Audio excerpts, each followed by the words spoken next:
We're not going to talk about Notre Dame right now. We're going to talk about Michigan and Michigan State, and we have just the man to do it, Jack Arute, joining us right now. And Jack, first of all, thanks for your time. I'm curious if you were as surprised as I was, not that Michigan beat Purdue, but the manner in which they beat Purdue. Dave, I was shocked and very surprised because nobody within the coaching staff, when we met for our traditional pregame meetings, ever really gave us an indication that that was the style that they were going to use. And Jim Herman and company, they certainly stepped up from a defensive side of the ball and gave Purdue all that they could handle. And then you had John Navarre and the way he throws to Braylon Edwards. Edwards, boy, can he sky? I mean, this is a guy that all of a sudden now, to me, has earned the right to wear number 1 at Michigan. That's a good point, Jack. What do you make of, and I know this question's general, but what do you make of Michigan State? My mind is still a little bit undecided. I'm curious, how real you think they are at this point. Ivan, whenever you have a coach that talks smack the way John L. Sullivan does, I think all of us that have been around for a long time maybe are a little slow to come out of the jury room. And let's face it, he's taken basically the same type of talent that they had there 1 year ago, and he's led them to an undefeated Big Ten season so far. So you sit there and you wonder what is going on up there. We do know one thing. The offense is totally turned upside down. It's different than anything Spartan fans have ever seen, and it means that they're going to put the ball in the air a lot, and the resurgence of Jeff Smoker is very strong. So when you talk about their game against Minnesota in the fourth quarter, this looks like a different football team right now. The confidence they're playing with, the way they're running and passing the ball, take us back to that game and really saved their season, didn't it? Coach, talking to Lloyd Carr and the rest of the coaching staff, they said the key moment in that game was after John Navarre threw an interception. He came over, wasn't very emotional on the sidelines, but he got on the phone upstairs to the coaching staff, and he told them, we've got him. We can beat him. And I think it was that quiet confidence that then distilled down to the other players. And you're right, that fourth quarter against Minnesota totally changed the direction of the Michigan Wolverine ship, and now they're playing with the same sort of vengeance that they went into that Notre Dame game, and they're starting to put the same sort of numbers up. So this is going to be one of those smash mouth contests, but not with someone running the ball. I think there's going to be a lot of aerial attack come Saturday. Well, yeah, you talk about that, Jack, and that's the one thing I'm still not totally sold on with Michigan. I mean, teams in the upper half of the rushing defense in the country, they're only averaging 90 yards per game running against them. They average 294 against teams in the bottom half in the nation in rushing defense running the football. Michigan State's 14th. Does Michigan need to establish any kind of a running game to win this, or can they just win it on the arm of John Navarre? Well, I think Coach Donnan would be the first to say you got to have a balanced attack. It's just that on some given days the balance scale is out of whack because of what the defense presents. But if you're Chris Perry, or you've got to run, you've got to run up the middle, then you've got to use some trick plays, some ends around.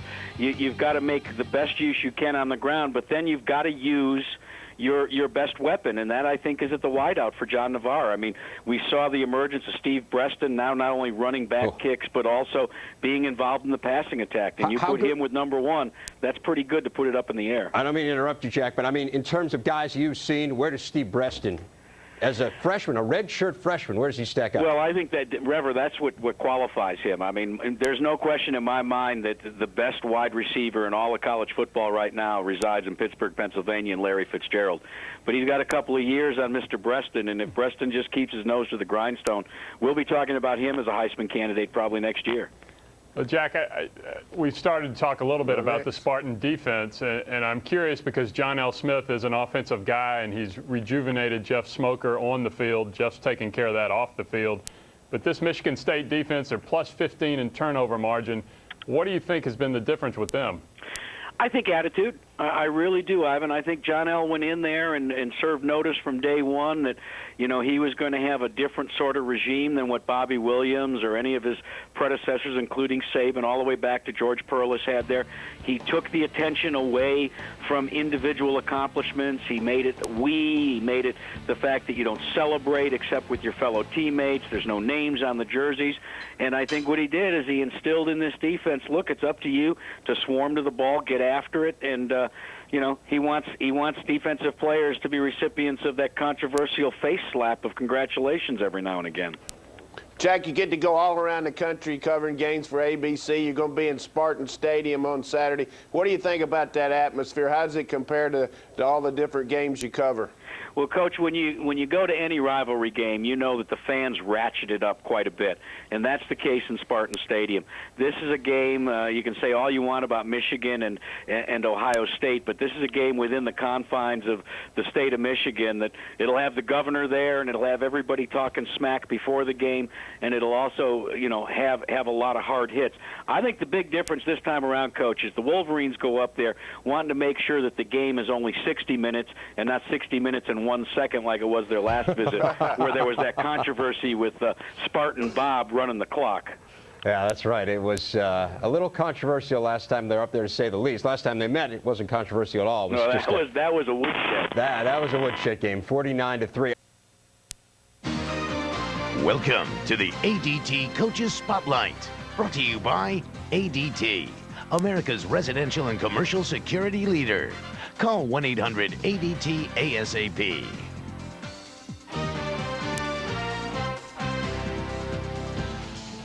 Well, we've been talking about Jeff Smoker, and here you see the numbers for him. Just remarkable. And the most remarkable thing is on the far right. No interceptions in the last 4 games. Big reason why Michigan State is first in the nation in turnover margin.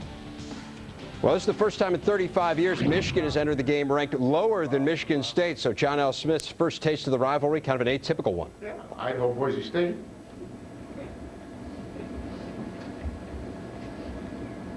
That's good.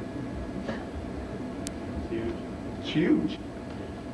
You see, for us as coaches, it's no difference. You understand the rivalry is the rivalry. And, you know, the thing that makes this bigger is because there's more of you people out there. But inside that locker room, you know, a rivalry is a rivalry. And wherever you are, I mean, it doesn't get any bigger to you or your kids. And, you know, it gets, like I said, the only thing that makes a difference is there are more people out there that it's big to. Expect everyone back now, Taplin. Yeah, our health should be pretty good. Yep. Tap was in this morning. We had our morning father to son discussion about life, liberty, and the pursuit of happiness. And he said he's going to be at 100%. So I would guess he's going to be close. He was excited, and he's actually been running around and doing a pretty good job up to this point. It looks like Brown should be back as well. The only one we should not be with, it should be McKinney, you know, other than the guys that have received operations, you know, like Champagne and those guys. Yeah, McKinney won't be back. We're hoping, we're knocking on wood. You know, we did another bone scan on that, and so they say that, you know, possibly when the season's over, we might get him for that last little portion. How concerned are you about loss of momentum that bye week created, and what can you do to try to overcome that? We're not concerned about that. I mean, this game's got enough momentum, you know, it should take care of itself. If it doesn't, then, you know, we don't deserve to be out there. I mean, we'll get fired up and we'll be ready to play. And we needed the time off more than anything. You know, if you weigh the two, you know, rather than going on and play without healing up a little bit, I think that the weight of healing up much outweighed the momentum part of it. So. Is there something about this rivalry that you understand better now than you did before you came here? Yeah, I get much. Lloyd Carr 12-3 against top 10 teams after the win against Purdue last week. He gets another one this week, talking about Michigan State's defense. Anytime that you're that good in the turnover margin, it says a lot about the kind of year that you're having, and certainly along with an outstanding kicking game and an offense that can possess the football. It's a very good football team. Could you talk about some ways in which their offense is different from Purdue's? Because I think a lot of people assume it's pretty similar. Well, they're spread out. There's certainly one of the things that they have in common, but there are some differences, and I think you should probably ask somebody else that question. Will Shaw be asked to step up again this week, or will Jackson start? How much will he go?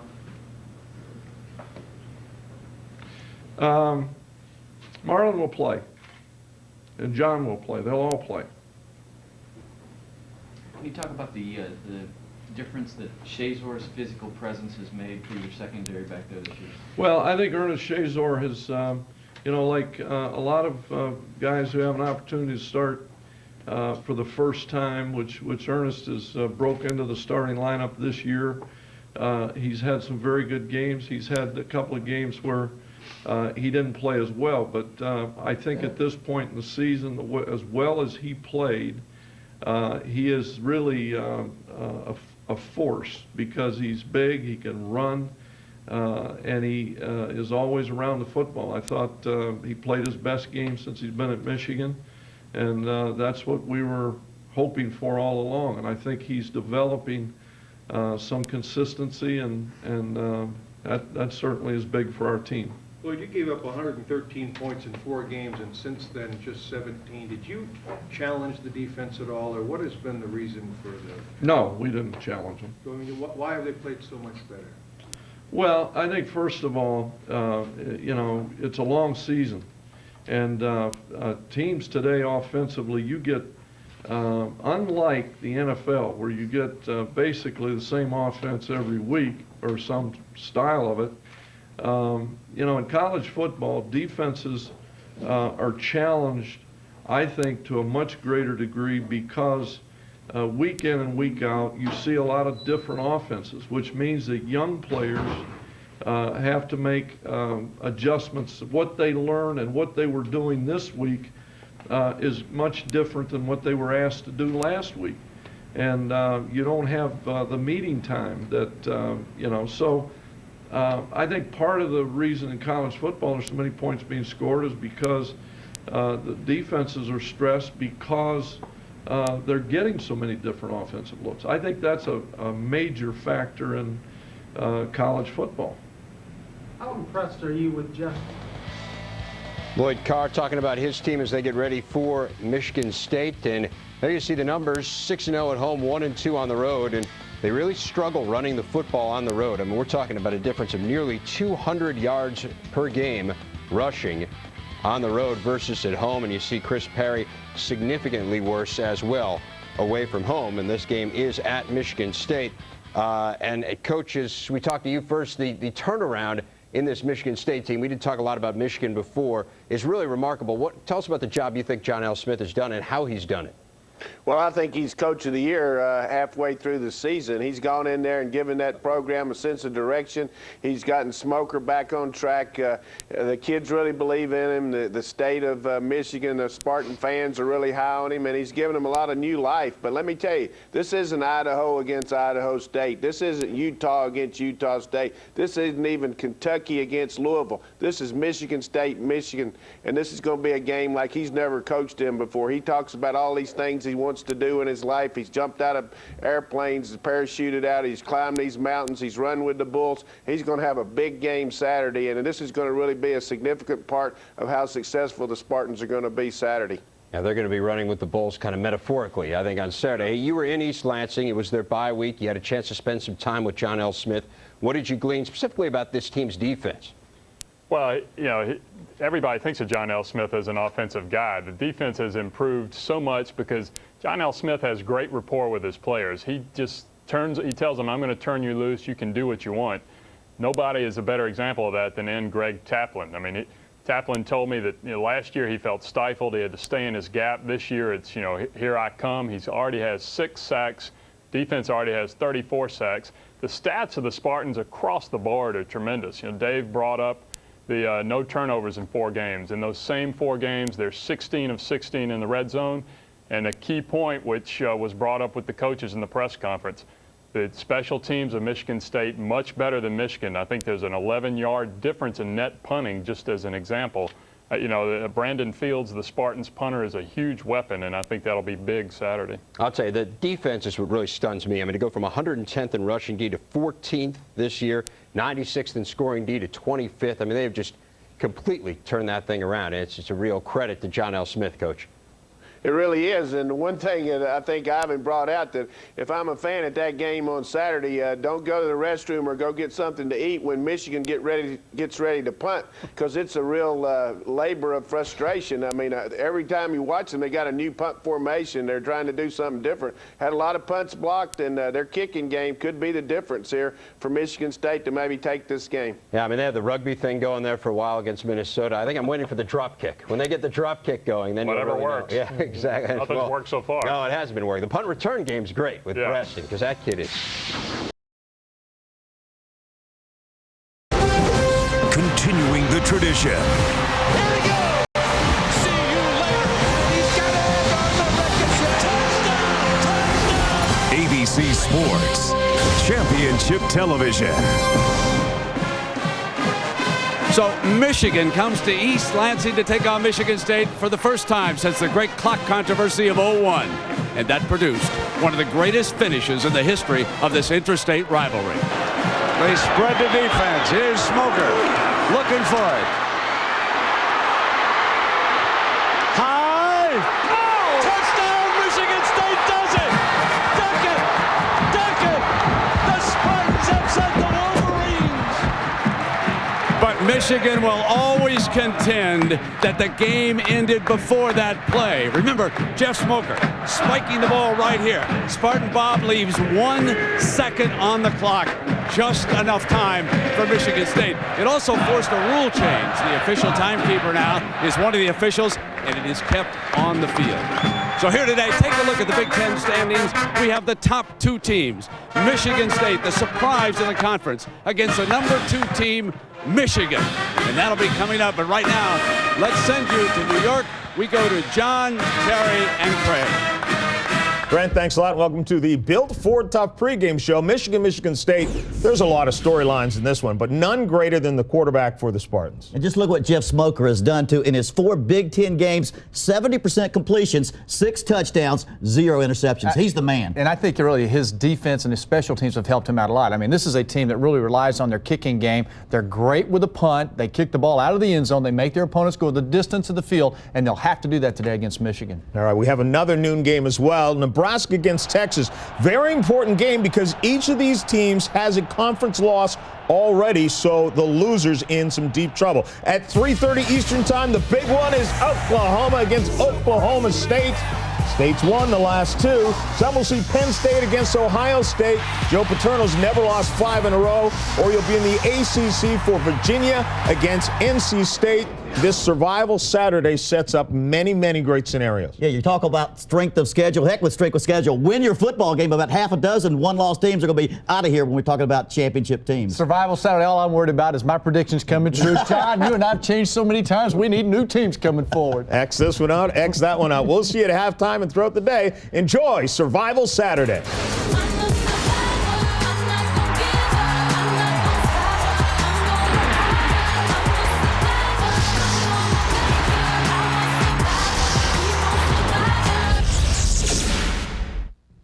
The Built Ford Tough pregame brought to you by the next Ford F-150. Bigger, stronger, smoother.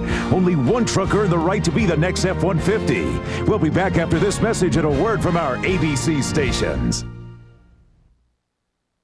Could this new fire alarm save more lives? Find out Sunday at 11. The Spartans arrive in front of their adoring fans in East Lansing. And for the first time since the mid-'60s, they are 4-0 in the conference.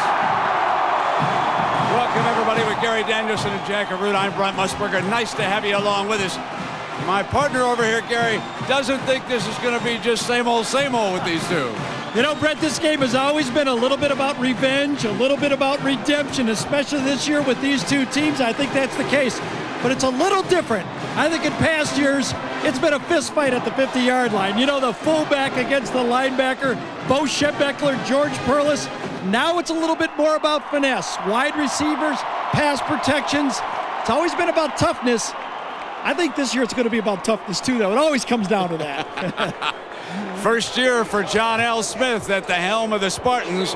Lloyd Carr, he's a veteran of these wars. The kickoff is next.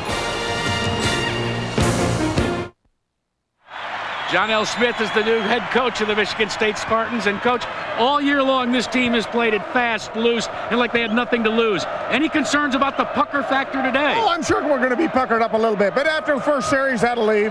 And then it's play football from there on out. Take care of what we have to take care of. Thanks, Coach. All right, babe. John L. Smith. No pucker there, ladies and gentlemen. He's a rascal from the Rocky Mountains. Played at Weber State. Coached successfully at Idaho, Utah State. And he's got a good kicker. Number 16, Dave Rayner. With a little bit of a breeze, he can send this one into the end zone. Better than that. This will come out on the 20-yard line.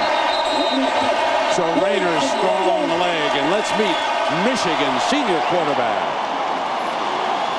John Navarre, fifth-year senior in Cudahy, Wisconsin.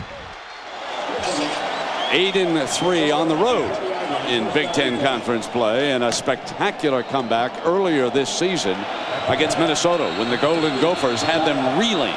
And now he will come out. Michigan State's plan, the coaches told us, try to get him on the run if they can. Try to force him out of the comfort zone. Purdue failed at that a week ago in Ann Arbor. And with 2 wide, Perry, number 23, powers straight ahead for 2 or 3 yards. And now let's take a look at the Principal Financial Group starting lineups. David Boz of Michigan, all Big Ten candidate at that left guard spot. The skill players, skill galore. Chris Perry, who we've seen one tough Wolverine, shook off a nagging leg injury last week. And John L., the coach of Michigan State, said, we're staying away from Stevie Bruston. We're going to punt it out of bounds. We're going to angle punt it.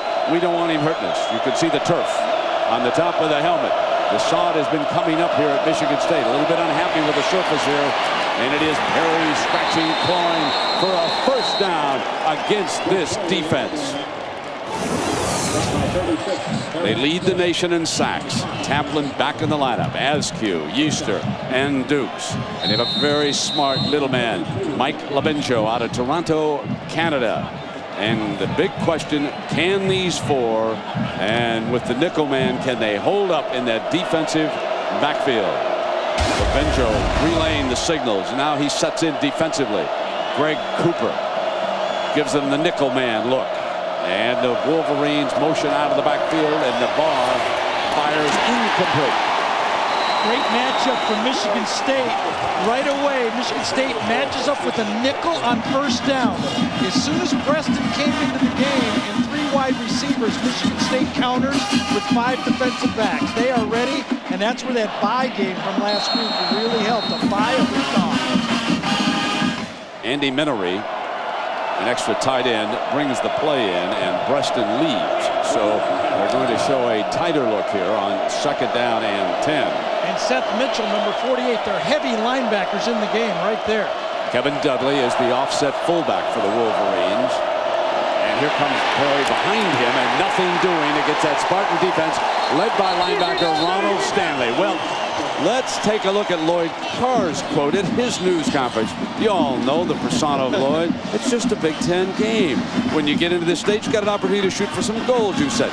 But the other fella, John L., says, let's whip him up to a lather, ladies and gentlemen. Let's make it even bigger. Put your flags up. You get to call each other rotten names all week. My goodness, let's have some fun. No more enthusiastic coach in college football than John L. Smith. Now 3rd down and 11 for Navarre and the Wolverines. John steps into the pocket, fires incomplete, and Michigan forced to punt. He was trying to find Bruston at midfield, and Roderick Maples, the senior corner from Detroit, with coverage on Bruston. Oh, big misread, and John Navarre is very fortunate to get away from this.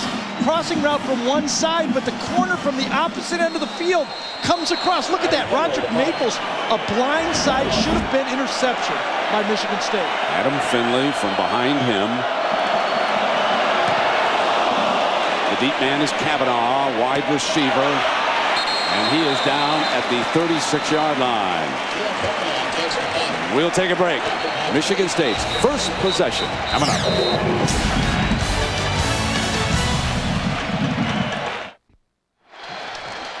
Well, let's meet the senior quarterback. My name is Jeff Smoker, and I currently lead the Big Ten in passing yards per game.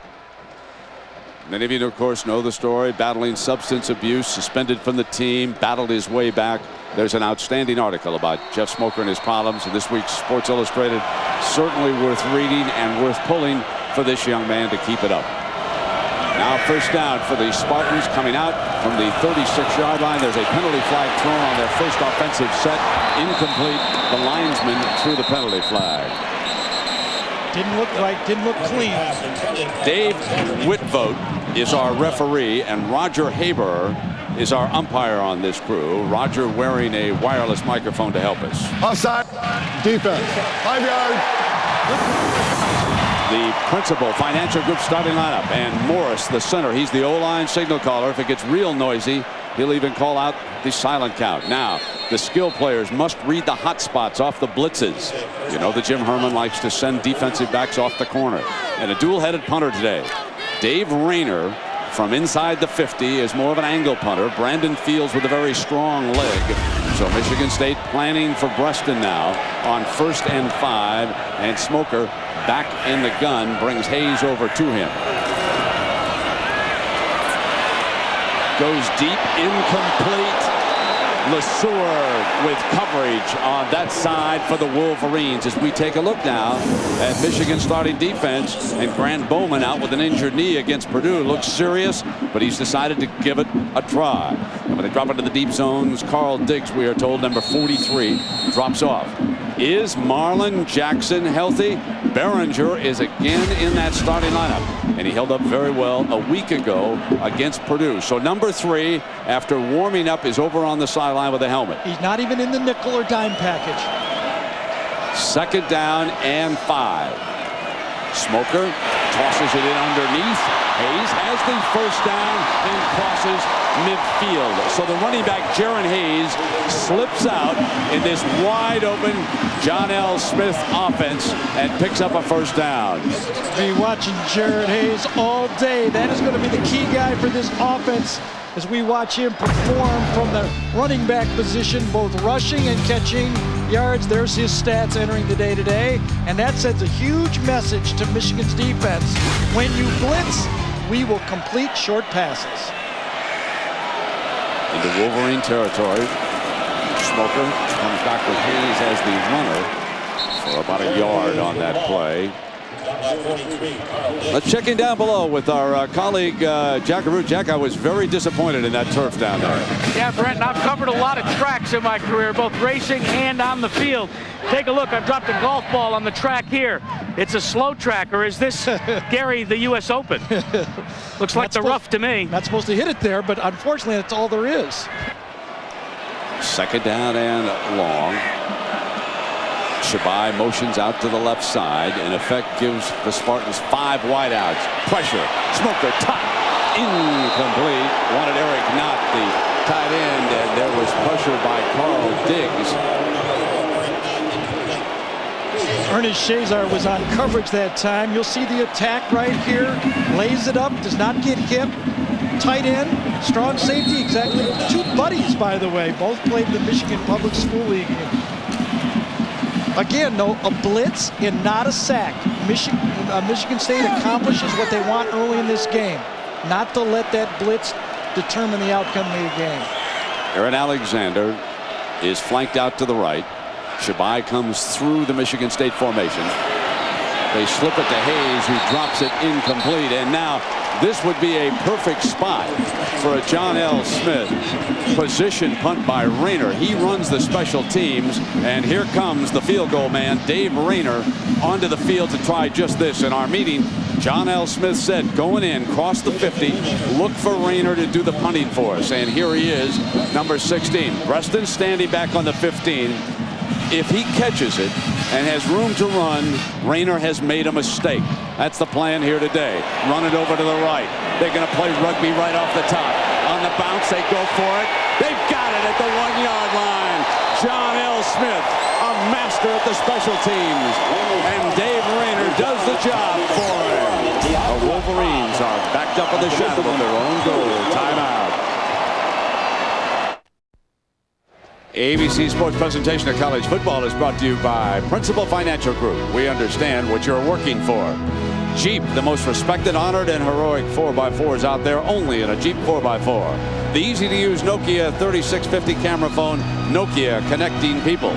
And the Home Depot, you can do it, we can help. So after the punt by Rayner, Michigan coming out now from the 2-yard line. First down and 10, a tight formation for the Wolverines. Perry right straight ahead to the 6-yard line. Askew makes the stop, and down there nearby, the action right now is our Jackaroo. Well, Brent, as you know, it can get very busy, and visually for quarterbacks, it's difficult, especially when you're down in your own end zone. But at 6'6", John Navarre towers above some people, gives them a little better view of the lanes. We're going to let you take a look at it during this play. From behind Perry, you can see the spacing with the offensive line for the Wolverines.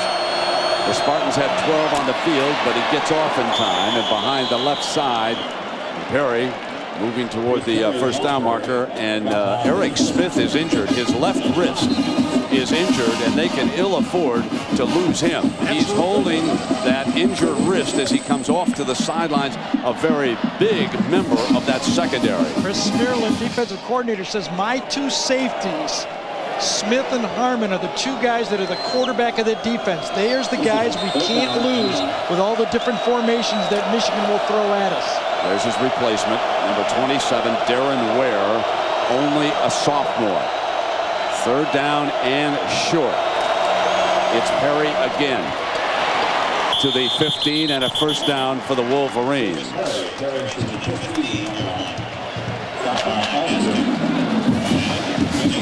Well, Michael Benjo sets that defense down there, and we asked him about attacking John Navarre. He's a pocket passer. We're not too worried about him trying to, break a run or scramble and stuff like that. So I think that if our front four can get pressure on him and hopefully mix up a couple of blitzes in there, hopefully it will affect him. Some passing room, but Michigan prefers to keep it on the ground with Perry grinding away, still short of the 20-yard line. Michigan has run the ball effectively in this game so far, even though the first play, I remember, Brent, you said 2-3 yards. It's 3 or 4 yards all the time. There's a good push from that offensive line. Doesn't look like big, long runs, but they're controlling the line of scrimmage against this pass-rushing defensive line for Michigan State. Now Bruston and Calvin Bell come out because it is second down and long. Navarre, pocket holes, complete. Edwards, short of the first down. He's down at the 21-yard line on the short pass, and it will be third down coming up for the Wolverines. You can see the confusion already for Michigan State in the secondary. People are pointing around, running late to the spot, and it looks like Michigan is snapping the ball very quickly, and so far the Spartans are not getting aligned properly. That will eventually catch up to you.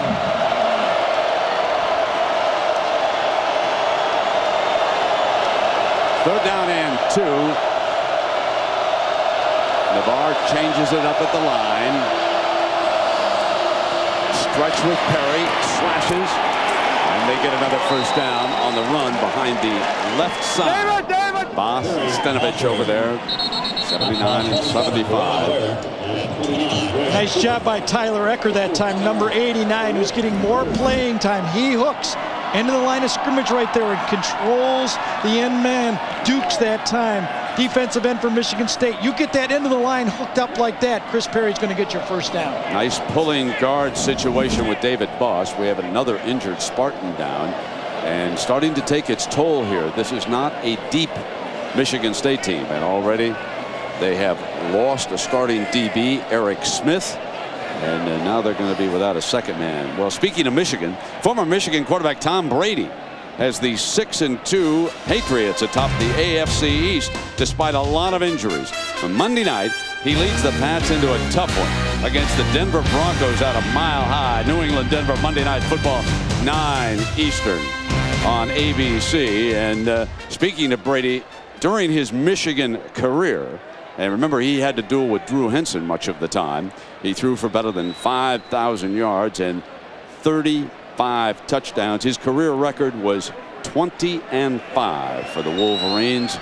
And you can see that being helped up is Greg Yeaster, one of the defensive linemen with an injured leg. So now A defensive back and a lineman helped off to the sidelines, and Kevin Vickerson, the junior from Detroit, number 91, steps in to replace him. Remember now, Vickerson is the number 3 nose tackle. Brandon McKinney was their star all Big Ten nose tackle. Kyle Rasmussen also comes in the game as one of the substitutes in this package. But now Michigan State is playing with their 3rd nose tackle.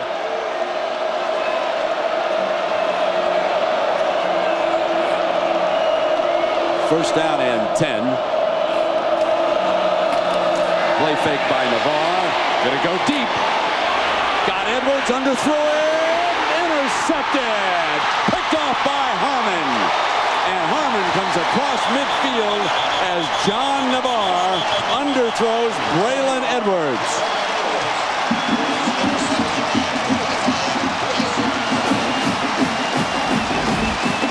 It has been turnovers all year. There's the guy that gets it right there.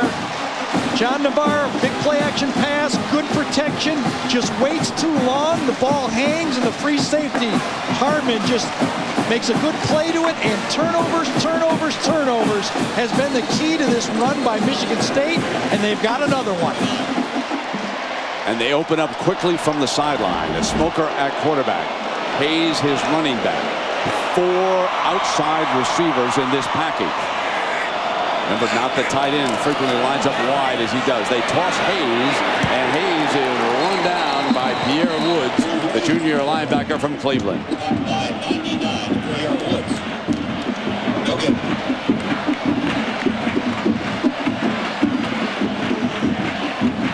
The neighborhood war here in the state of Michigan. The Wolverines and the Spartans. The Spartans 4-0 in the Big Ten. No score here in the early going. And Michigan State with its 2nd short situation as far as field position is concerned. Lloyd Carr across the way, 2nd down and 13. 3 down linemen for the Wolverines. Smoker gonna go deep down sideline, incomplete. The receiver was Matt Trannon, the sophomore from Flint, incomplete. And let's check in on the Purdue Boilermakers with John Saunders. In the Taco Bell update, Brandon Jones is going to be the guy to hand the ball off to Ray Williams, who is going the other way. The reverse, as everyone in Northwestern bites. 12 yards for the touchdown. 14-0 is the lead. All 14 points coming off Northwestern turnovers. That's a popular one for you guys. Yes, indeed, and still smarting from their loss at Ann Arbor. Purdue starting out much differently than they did last week against the Wolverines. From the gun, offensive line holds up, not tight end, juggles it, and perfect read that time by Eric Knott. Could have been a first down. He settled right into the zone. Jeff Smoker delivered another perfect pass. I thought Trannon should have caught the one down the sideline, and 2 drop balls stalls this drive. Now let's see if Rayner again plays rugby. Ran to the right, and the key is that all your blockers are going to move in that direction, and they send one through, and here it comes again, away from Breaston. Breaston's got a big hop, wants it to roll, picks it up. Oh, how dangerous is that? He's buried inside the 10-yard line. The star of the game so far is Dave Rayner. Michigan's football when we come back.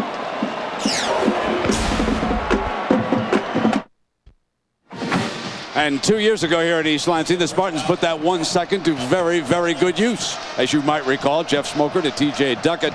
A painful memory as far as Wolverine fans are concerned. Now Michigan's football. Coming out from the 11-yard line. That's where the spot is. And Perry again slashes to the right. And thrown down at the 14-yard line by Darren Ware, who came off the bench. Gary, let's compare the quarterbacks. Well, so far it's been a slow start. These two guys have been on fire. Jeff Smoker hitting 70% of his passes in the Big Ten, and John Navarre in the last 4 games since that Minnesota quarter when he came back, he's been on fire with 61%. You can see so far both quarterbacks off to a slow start. And so far, the Spartans have been unable to put that pressure which they know they need. Neither quarterback has been sacked in the game. 2nd down and 6. High formation. again. Big hole. First down for Michigan at the 23-yard line. We check in on the Iowa Hawkeyes with John. Well, it's been a disastrous season for Illinois, and it doesn't start any better here. Iowa quarterback Nathan Chandler to the back of the end zone to a wide-open Tony Jackson. Officially 1 yard on the pass, and Iowa has a 7-0 lead. Hey, John, and Iowa upset Michigan in Iowa. They lost to Michigan State, if you want to compare those two games. But, of course, the Wolverines losing at Iowa City. First down and 10. Perry, the workhorse, with 44 yards rushing and coming again. So Perry to the 31-yard line, and the game plan starting to define itself right now. Lloyd Carr wanting to run the ball. Number 23 will take a break right now, and coming in now is David Underwood, his replacement. And Jackaroo, what do you hear about the Spartan injuries? Well, DB Eric Smith, who passed up both Harvard and Yale to play Spartan football, re-aggravated an existing shoulder injury. They hope to get him back. The same can't be said for the defensive tackle Greg Easter. He's injured a knee. He's out for the rest of the game. So that a big loss with Easter gone. Second down and 2. Number Underwood, now the running back, and number 5 muscles ahead. So the Wolverines, just when people thought they would come in here and throw to their talented trio of wide receivers, are instead playing old-fashioned Schembechler ball here in the early going, preferring to run the ball, and they have for 55 yards. Lloyd Carr's offense has passed for only 4, Gary. Well, you know what I think is, you go back a year ago, Michigan State had their problems. Remember, 110th in the country a year ago stopping the run. You look at the matchup, Michigan State might felt a little uneasy about that pass rush, so you come out running, throw later. Now Rimbert slashes out as the receiver, and he drops the ball. Well, tomorrow on Alias, she was lost for 2 years, and now Agent Sydney Bristow will risk it all to expose the secrets of her disappearance. You won't believe what happens next on an all-new Alias, ABC, tomorrow. When a team is leading the conference in sacks, not a bad game plan to go at them with the running game. Remember also, Michigan, if they had one problem this year, has been playing on the road. Iowa, Oregon, even Minnesota on the road, they haven't been the same team. Second down and 10. Breston's the motion wide out, putting 3 on the right for Navarre, who fires in that direction to Edwards. Edwards runs for a first down to the 48-yard line, and now Michigan with its best field position as they near midfield, and now they can start to open it up here. The difference in this game so far, the Michigan offensive line is controlling the football game. Running the ball, they're winning at the line of scrimmage. Throwing the ball, no pressure yet on John Navarre. If that key keeps up, Michigan State will not win. Jason Avant is off to the left.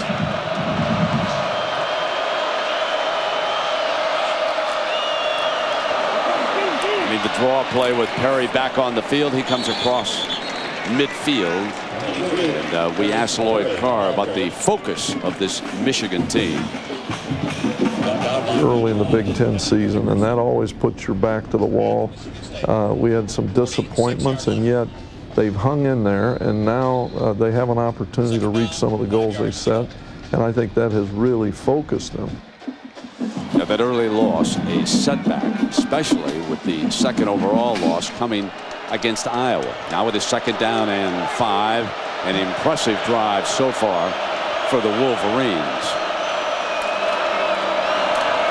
Comes Perry, got a hole in the middle, nears the 40-yard line. And he came across that yellow line down there before Seth Mitchell, number 48, makes the stop on number 23. Let's talk a little bit about what Michigan's trying to do in this football game. Number one, they must harass Jeff Smoker. 12 sacks last time here in 2001. Yards after the catch. When you throw short, just like Braylon Edwards caught that short one, they have to be able to run. And special teams have killed them on the road. They cannot give that phase away in the game. Chris Perry, the lone running back. It's Preston 15. And Navarre takes a deep drop to set the screen and then threw it away. Perry was between 2 linemen, so there was a receiver in the vicinity. The crowd wanted intentional grounding but Perry was between a couple of linemen, and not a good-looking screenplay setup. This is the key. When the center and the fullback and the tailback go the same direction, Michigan State reads screen, and they do a great job reading this play off. You see the ball thrown away by Navarre. That's their key. When the tailback, the remaining back, and the center go the same direction, Michigan State's alert is key, and they did it perfectly. Michigan State continuing to rotate defensive backs. Harmon back on the field.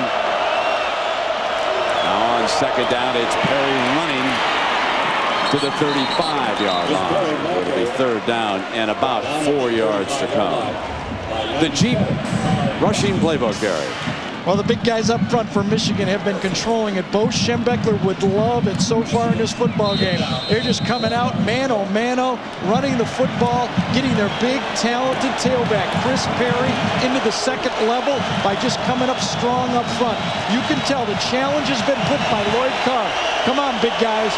Don't expect our little specialists to win every game. Perry has already rushed for 68 yards here in the opening quarter. Now Navarre to throw for it, broken up beautifully. Number 25, Jason Harmon, the junior from Ironton, Ohio.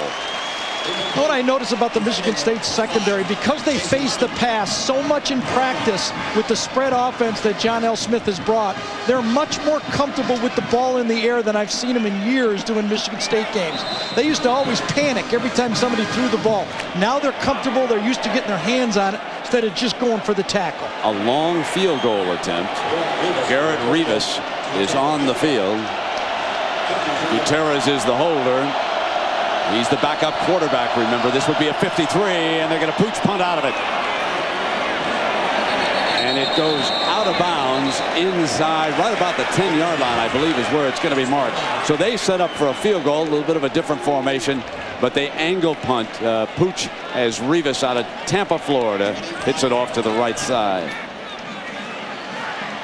Well, we asked Jeff Smoker why this Michigan State team is different. Offense, defense, special teams, out on the field, we don't have any individuals. Nobody's selfish.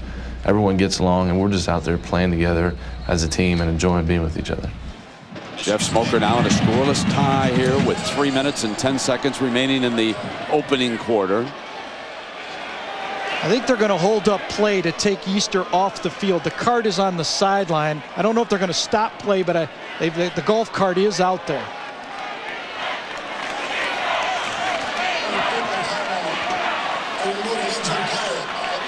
They've just announced to the crowd, Gary, that that's exactly what they're going to do, is remove the injured player, Greg Easter. He's from Montrose, Michigan. He's a junior. And coming up on the Capital One halftime show, John Terry and Craig will break down Survival Saturday's biggest games, and aren't there a ton of those? Plus the governor of Oklahoma will explain the Bedlam brawl. So the politicians getting themselves really involved in football. We had the United States Congress trying to explain the inequities of the BCS, and wasn't that something to hear? And now today, the governor of the great state of Oklahoma will talk about Bedlam. And won't it be Bedlam if Oklahoma State beats the Sooners for the third straight years? You talk about Bedlam then, folks. Let's look at the BCS standings, brought to you by Allstate. Michigan State with only the one loss at number 10. And of course, Oklahoma and the Miami Hurricanes in complete control. As long as they remain unbeaten, they would head for the Nokia Sugar Bowl. But there's a whole lot of those one-loss fellas who just can't wait for chaos to break out. And Oklahoma playing an arch rival in Norman. Miami with a tough game tonight against Virginia Tech in Blacksburg. And let's hope that Greg Easter is going to be fine. Again, one more point about Easter. That's a big loss for Michigan State because he is actually their backup nose tackle. Brandon McKinney, their best guy, is already out with a bad ankle, so they're down to number 3. Another reason why Michigan is attacking the center of that defense. Coming out from their own 10, John L. Smith Spartans will line Smoker up in the gun and then bring the running back into the left side of the quarterback in that formation, drop him out underneath, and thrown incomplete that time. Let's check in on Texas, Nebraska with John. Well, the black shirts just can't stop anybody on this opening drive. 14 plays, 72 yards. That's Cedric Benson from a yard out. Texas on the board first with a 7-0 lead. The Longhorns, too, are hoping that Oklahoma stubs its toe along the way because they were blown out by the Sooners in Dallas. Again, the backfield is empty. Second down and 10 from behind number 9, Smoker. But Joe Tate is left guard. Content to drop it off to Hayes and not doing much with it. That basically is a running play when you drop it off to him in that situation. This will be 3rd and long. Reed, number 42, making the stop. Hey, I mean, a great stop on that play. Look at what Michigan State wants to do in this football game. Of course, they must get to John Navarre, must be able to keep their run-pass balance. Purdue made a big mistake last week going away from the run, and on forced errors, John L. Smith said, we can't beat ourselves in this football game. If Michigan beats us, let them do it on the field. Let's not drop balls and have penalties and all that stuff against ourselves. Against Purdue, Michigan was far more apt to show the blitz. Here it's been a 4-man rush and back to cover. And Smoker high, incomplete, intended for Matt Trennan. Yeah, the same things happen in the secondary, though, Brent. The Michigan defensive backs feel confident against the speed of the Michigan State receivers.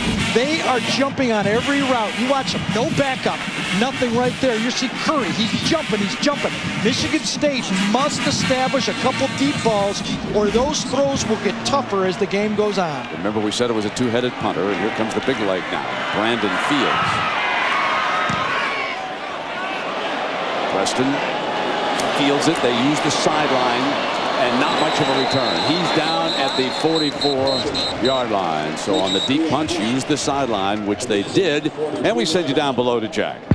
Brett, let's go back to last year outside of Spartan Stadium. Fans were greeted by 2 giant billboards that said where there was smoke, showing Jeff Smoker, there was fire, showing Charles Rogers. The first thing that John L. Smith did is got rid of those type of posters. He said no I in team, they're generic posters now. He outlawed the number 1 jersey. He outlawed demonstrations to the crowd. He also said you don't do anything to draw attention to individuals. It's all about the team. That's John L. Smith's way. Always has been. When he took over down in Louisville, did an outstanding job down there. Chris Perry, the tailback for the Wolverines, who's been the workhorse. He's thrown down short of midfield by Clifford Dukes, the junior from Lexington Park, Maryland. Perry has run for 74 yards. I should say the entire Michigan team. Hey, watch this, Brent. Tony Pape, the big tackle. Watch him wall off, come down, just take him on, moves his feet, stays in front of the guy, and keeps him moving upfield. That is great tackle play. That's what Michigan is seeing and why they're running the ball. 3 yards, and it's 2nd down and 7. Play fake. Good block by Perry. Fires, complete. First down inside the 5 to Avant. So again, Michigan threatening as they did on their last series. We're scoreless with 1:26 to go in the opening quarter. Watch the tight end come across and get knocked down by the linebacker. Because the linebacker gets knocked down, there's a big space right there. Watch, linebacker bites. Now look at all that space to throw in. That's real easy for a quarterback. Linebackers, no depth, easy to throw the ball on those crossing routes. Run the ball, throw the crossing routes behind the linebackers. Hasn't changed since the 60s. Michigan preferring to run so far on first down. Let's see if they continue that tendency. The stretch with Perry. Fumble, and he may have wrapped it back up. So number 23 put it down. And remember, that was one of his difficulties a couple of years ago, but he reached back with his left arm and secured the football. But it'll now be 2nd down and long. And now today in this situation, Michigan has shown a tendency to pass. Yeah, they sure have. Chris Perry's been a little fortunate this year. He had it on the ground against Minnesota. Remember that game, Brent? And then last week against Purdue, when it was a 14-0 game, he put it on the ground, and Purdue gave it back to him for another recovery of their own fumble. Braylon Edwards, the ever-dangerous one, is off to the right side in Navarre's formation. Using Preston in motion, he becomes a slot man. Navarre looks in that direction, comes in underneath Dave, and first down for the Wolverines just inside the 20-yard line. It'll be 1st and 10 now, and Michigan with its first opportunity today in the red zone for Coach Carr. What a great read by John Navarre. You better put pressure on this guy because he is reading him like a fifth-year senior should. 3-on-2 coverage. He picks the guy that's covered by 1 and delivers a strike. Carr and the Wolverines want to go to the other end. They're going to let the final seconds roll out. They'll get the wind at their back for the second quarter. And we'll return after this message and a word from our ABC stations.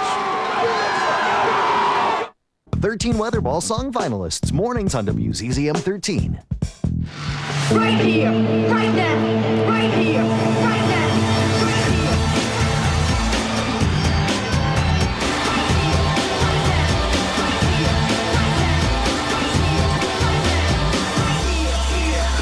Chris Perry carried the ball 16 times in the opening quarter for 74 yards. And he is set in there along with Kevin Dudley, the lead fullback, on 1st and 10. Here he comes again, and he crosses the 15-yard line. And so Gary Danielson, an interesting game plan by the Wolverines. They came in here thinking that their offensive line could control the front.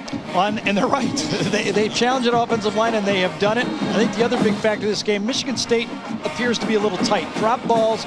Jeff Smoker can't be 2 for 9 throwing the ball and expect to be in the game. Their whole offense is based on completing high percentage passes. And, of course, the Spartans also lost a couple of players because of injuries. Yeaster is gone for the game. 2nd down and short, and Perry is the hammer. Short of that yellow first down marker, however, he is brought down, and now it will be 3rd and short. That's the 18th carry of the game for senior running back Chris Perry from North Carolina. Very interesting how a game kind of evolves and why strategy plays a big part of it. Michigan is the best passing team in the Big Ten, and Michigan State is the worst pass defense in the Big Ten. So what does Michigan do? They establish the run in the football game. That'll pay off with some big plays later in the game. You have to believe that in the passing game. Lloyd Carr on that far side. Fred Jackson, one of his assistants. They want this first down. They want the hammer. Navarre goes himself behind the middle. Dave Pearson, 5th-year senior from Brighton, Michigan. Number 57 is the center in there. The left side of this offensive line has blocked extremely well here today. David Boss, a fine pulling guard, a candidate for the All-Big Ten team next to Adam Stenovich. And over the right side, Matt Lentz and Tony Pape. With this strategy, Michigan is not allowing the defensive coordinator and the players of Michigan State to get after him with the sack and try to force him out of the comfort zone. Instead, the Wolverines are just burrowing straight ahead. 1st down and goal. Navarre to put it up on 1st down, fires in zone, dropped. A touchdown in the making, and it was dropped by Andy Minery, the tight end. We bounced it right between the 1 and 4. Andy Minery, an old quarterback, worked his way into playing time at tight end. He's got 1 touchdown pass. There's Minery right there. You'll see it. John Navarre does a great job. Little flash play action pass, holds the linebacker, puts it right in the face mask and the numbers for a sure touchdown. Another drop ball. Timeout called by the Spartans, giving Minery time to think even more about his miss. Timeout. And as you can see from that stat, Michigan dominating the clock. They've had it for 13 and a half minutes to only 3:10 for Michigan State. 2nd down and goal for Navarre and the Wolverines. Perry with a deep set. Stretch, middle, open, Perry toward the end zone. Still no indication, and Braylon Edwards is locked up with a defensive back. The line judge spotting the ball at the 1 after he broke them up as they became tangled. And Perry, he has been the real deal here today. He has never rushed for 100 yards on the road, but he's closing in with 91 so Simple far. stretch play. Matt Lentz is the guy that blocks the point of attack, the guard right there. When you have 2nd down and 9 from the 9-yard line and you take it to the 1-inch line, come on, Michigan State, you must stop the run. Frankly, I thought that looked like a touchdown when I looked at that replay that Bob Goodrich put up there for us. Perry up over the top, and this time he's got it. No doubt about this one. as the line judge throws up his arms. And so Perry said, well, if you don't give it to me the first time, how about this one up over the top now? He's carried the ball 20 times, 92 yards, and 1 touchdown. Let me go back and emphasize that the young man has never rushed for 100 yards on the road. He's going to have it before the half, the way things are going, and he's playing with fire in his belly here today with Garrett Rivas on the field now for the extra point.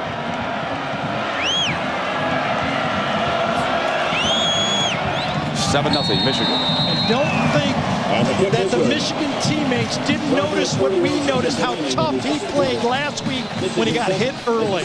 Remember our headline on the lineup, one tough Wolverine, his 13th rushing touchdown this season. ABC Sports presentation of college football is brought to you by Hummer. Check out the H2 at Hummer.com. Hummer like nothing else. Miller High Life, to live simply, proudly, boldly, manly. This is the High Life. And Aflac. Ask about it at work.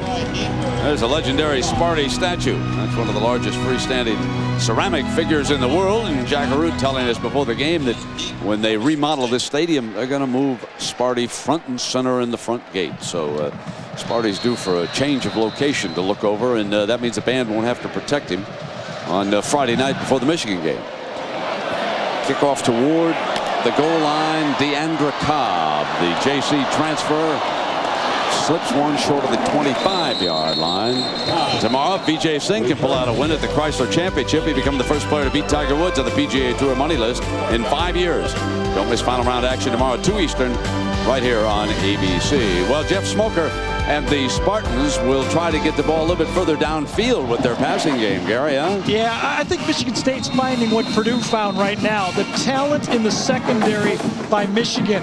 They are jamming all the receivers, and Michigan State's receivers need to make some plays. Eric Knott right here can't drop a wide open pass and expect to beat this Michigan defense. Hayes is cut off, now slides outside and runs to about the 29-yard line. He made a 6-yard run before Willis Behringer. And so Michigan again is playing without the injured Marlon Jackson, and Willis Behringer has stepped in. Here in the first half, the Wolverines threatening a couple of times, finally punch it in as Perry has rushed for 92 yards. I think that's a good move by Michigan. I mean, as well as Michigan played, they didn't make any mental assignments mistakes last week against Purdue. Why change up? 2nd and 5. Hayes behind the middle of the offensive line is stopped on the 30-yard line. And well, it's time for this week's Aflac trivia question.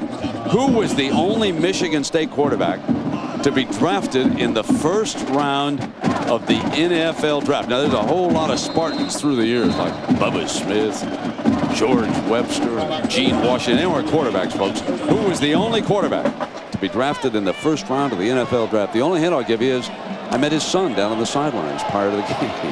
Well, that narrows it. There's 70,000 people here. I never said I was going to help you get the answer. I just give you it. 3rd down. LeSueur cheats up and backs off, and they run in that direction with a draw play. Tyrell Dortch for a first down, the first time that we have seen that play from the Spartans, and the chains are moved.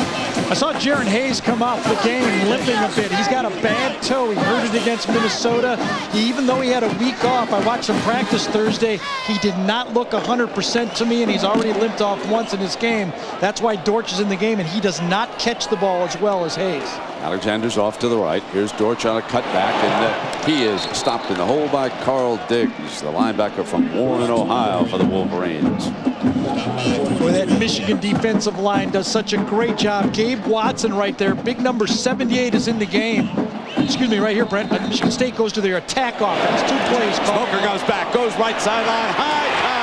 Great grab that time by Aaron Alexander, the sophomore wide receiver, and Michigan State is at the Wolverine 41-yard line. Watson practiced this Thursday. They did an attack. It's like half a 2-minute drill. Sometimes they just call 2 plays in a huddle, and they make Michigan be aware that you're not going to get your defensive unit on. Here's just an easy, skinny post. Perfect throw from Smoker. Smoker is looking now for a comfort zone. Trannon's off to his right. to the 39-yard line. We take a closer look now at Jeff Smoker, number 9. A 4-year player here. Let's break him down a bit. The first thing you notice when you watch him on film, he's like one of those pitchers with 2 pitches. He's got a fastball when he wants it. He's got that nice changeup, great touch to lay it right in there. And he is tough. We saw him take 12 sacks 2 years ago. Been there, done that. 4-year starter. He's seen every defense in this spread. He will not be fooled. Kyle Brown, who's been injured, is on the field for the Spartans, number 3. He's one of the wide receivers off to Smoker's left. Second down. Hayes is obviously all right. Been back on the field. Smoker looking down deep. Got him inside the 15-yard line. Trannon again, the sophomore from Flint. He's a young man that Michigan recruited heavily. They got Woodley from Saginaw, but they lost Trannon to the Spartans. Trannon 6'6", and you watch Jeff Smoker throw a perfect 6'6" strike. When you talk to Dave Baldwin, the quarterback offensive coordinator for Michigan State, he says the best thing Jeff Smoker does, and I've never had anybody better, is throw the ball accurately. So the Spartans playing a little possum, and now they're getting deep on the outside. First down and 10 from the 11-yard line. Hayes, the running back, on the stretch, looking right. Stopped at the 9-yard line. Ernest Shazer, the junior from Detroit, and what a good-looking football player number 25 is. He stands about 6'4", and we take a look at this passing attack. The depth and youth, no seniors among their top 7 receivers, and of course Jaron Hayes, we've seen him as a safety valve. But it revolves around Trannon, and now Kyle Brown back on the field. It is second down from inside the 10-yard line for the Spartans. Looking for the tying score here.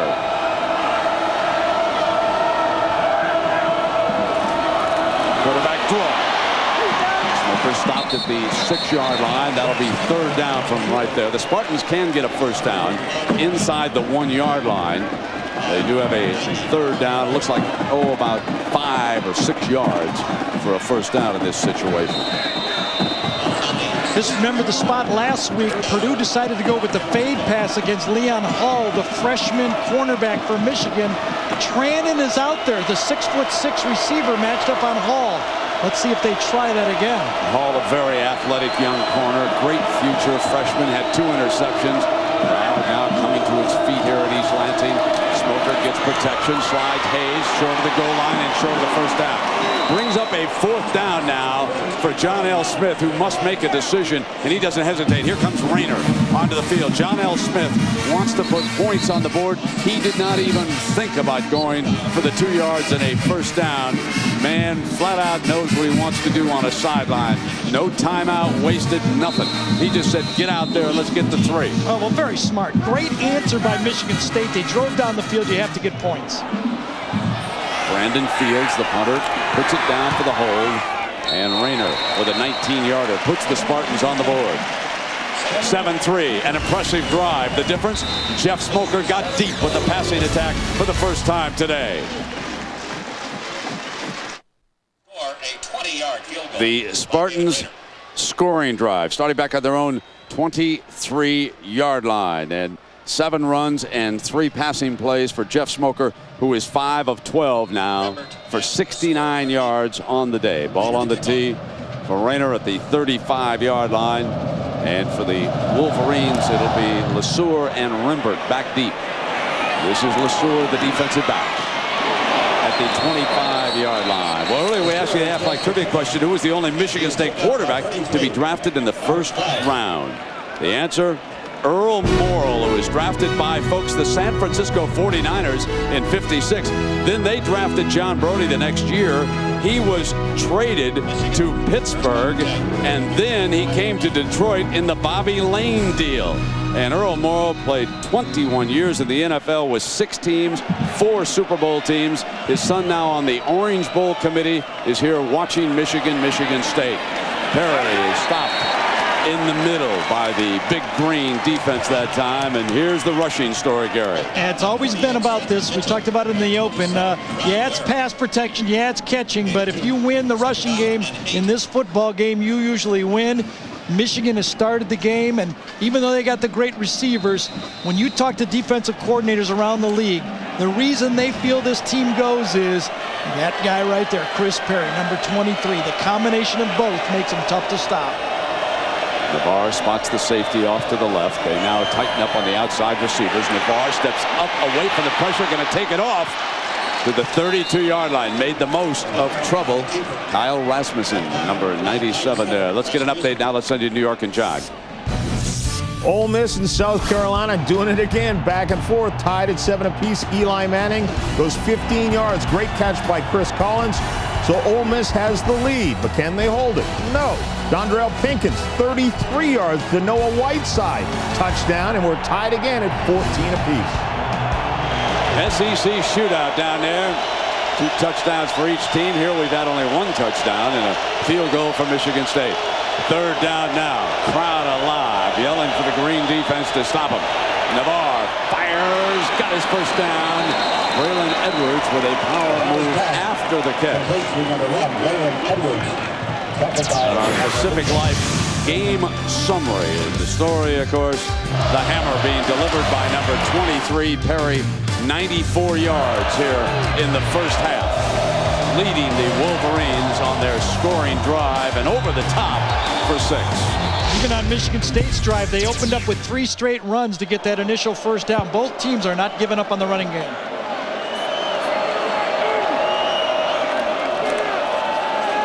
Back they come with that running game. Perry to the 40-yard line, picking up 3. And let's check in with Jack on Chris Perry. Well, Brent, if you ask Michigan's running back coach Fred Jackson what he felt was lacking in Chris Perry 1 year ago, he said it was his peripheral vision.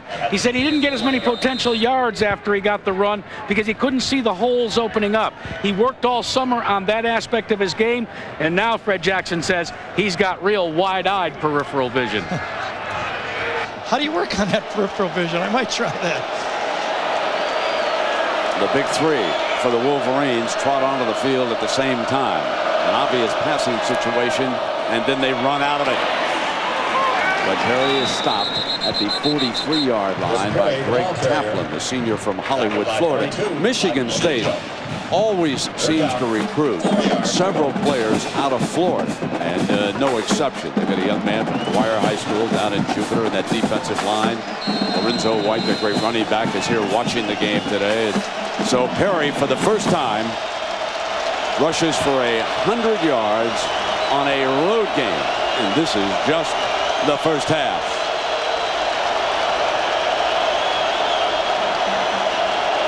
On 3rd down, Navarre to the middle, incomplete.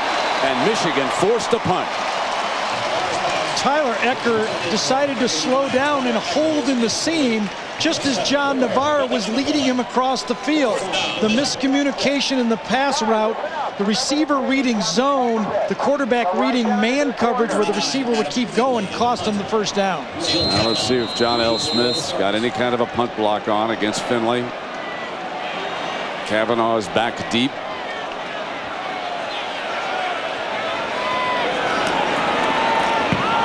Under pressure, Finley gets it off. Kavanaugh, returnable. Looks for an alley to the right. Trapped and down at the 29-yard line. Jeff Smoker and the Spartans will take over there, trailing Michigan 7-3.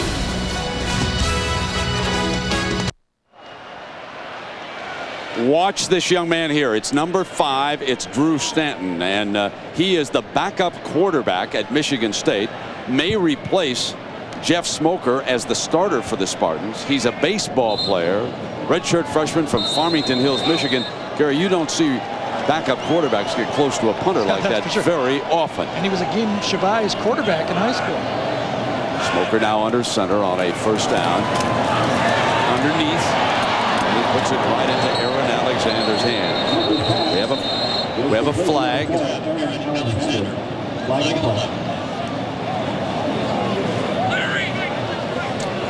Again, Whitvote. And it's holding against the Spartans. Well, tomorrow at 8, 7 Central on New 10-8 for this rookie and his training officer. Every day is training day. 10-8 officers on duty, part of Sunday's Best, and that's ABC tomorrow at 8, 7 Central Time.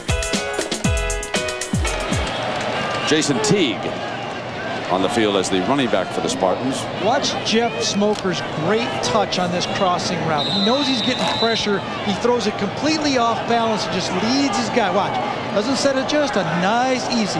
Kind of throws him a soft pass. That's what he's doing so well. They cluster 4 on the left. Michigan shows pressure on the left side of the defense. Smoker runs hard in that direction, gets it underneath, and it's incomplete. He was trying to put it in Alexander's hands. Well, he put it in his hands, but another drop ball, and that's 3 of them. Michigan State started moving the ball when they threw the ball downfield. You must get Michigan off their toes. They're just rocking forward and playing everything in front of them. You have to throw a few deep balls. Michigan State did it last time. Now with this long yardage situation, look for screens or wide receiver screens to not make a big mistake. And again, the tight end, Eric Knott, split way off the formation over to the left side of Smoker. Jaron Hayes alongside. He'll slip out as a receiver. He's a safety valve. Smoker fires complete to the 35-yard line. Juggled right there. Another drop. And so the dropsies continue here as we check in on Texas with John. Well, Texas is having no problem moving the ball against Nebraska. This is Vincent Young, the fake, and then the youngster takes off 65 yards. 272 yards of offense for Texas and a 14-0 lead. Right. You know, they still want one of those at-large BCS bids, don't they? Because they've lost a couple of games, tough one to Arkansas and Austin, and then the Red River shootout against Oklahoma in Dallas. Watch out for Texas the next 3 years. Vince Young's going to be a star. They're down in 20. Jeff Smoker was very animated after this last throw. He threw a perfect strike, gunned it in there, 2nd and long. Ball was dropped, clearly dropped, and Jeff Smoker just kind of gave it to everybody in the huddle. He knows they must play better.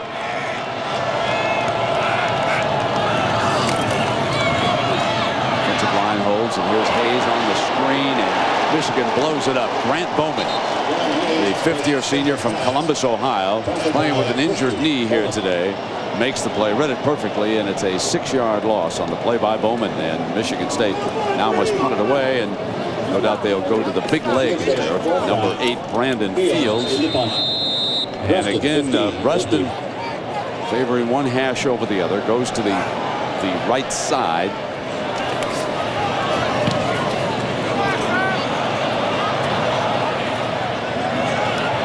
Hop past him as the Spartans were there, and of course I'm sure the coaches alerted him on that sideline, don't be picking up a ball with people all over you like that, just let it roll dead. And that's where John Navarre, the Wolverines, will put it in play. And coming up at the Capital One halftime show, John Terry and Craig will break down Survival Saturday's biggest games, and the governor of Oklahoma will explain the Bedlam Brawl. That's coming up.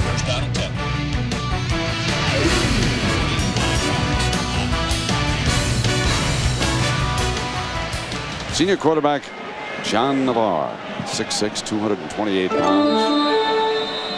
Youngster out of Wisconsin. He's also caught a touchdown pass. Throwback from Bruston in that comeback win over Minnesota, which turned around the Wolverine season. First down for Michigan on the 38-yard line.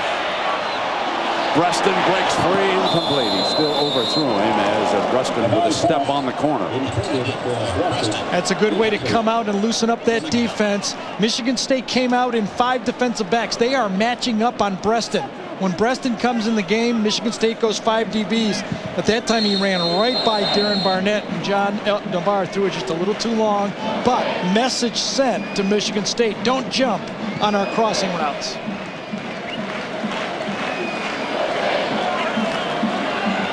Second down and 10.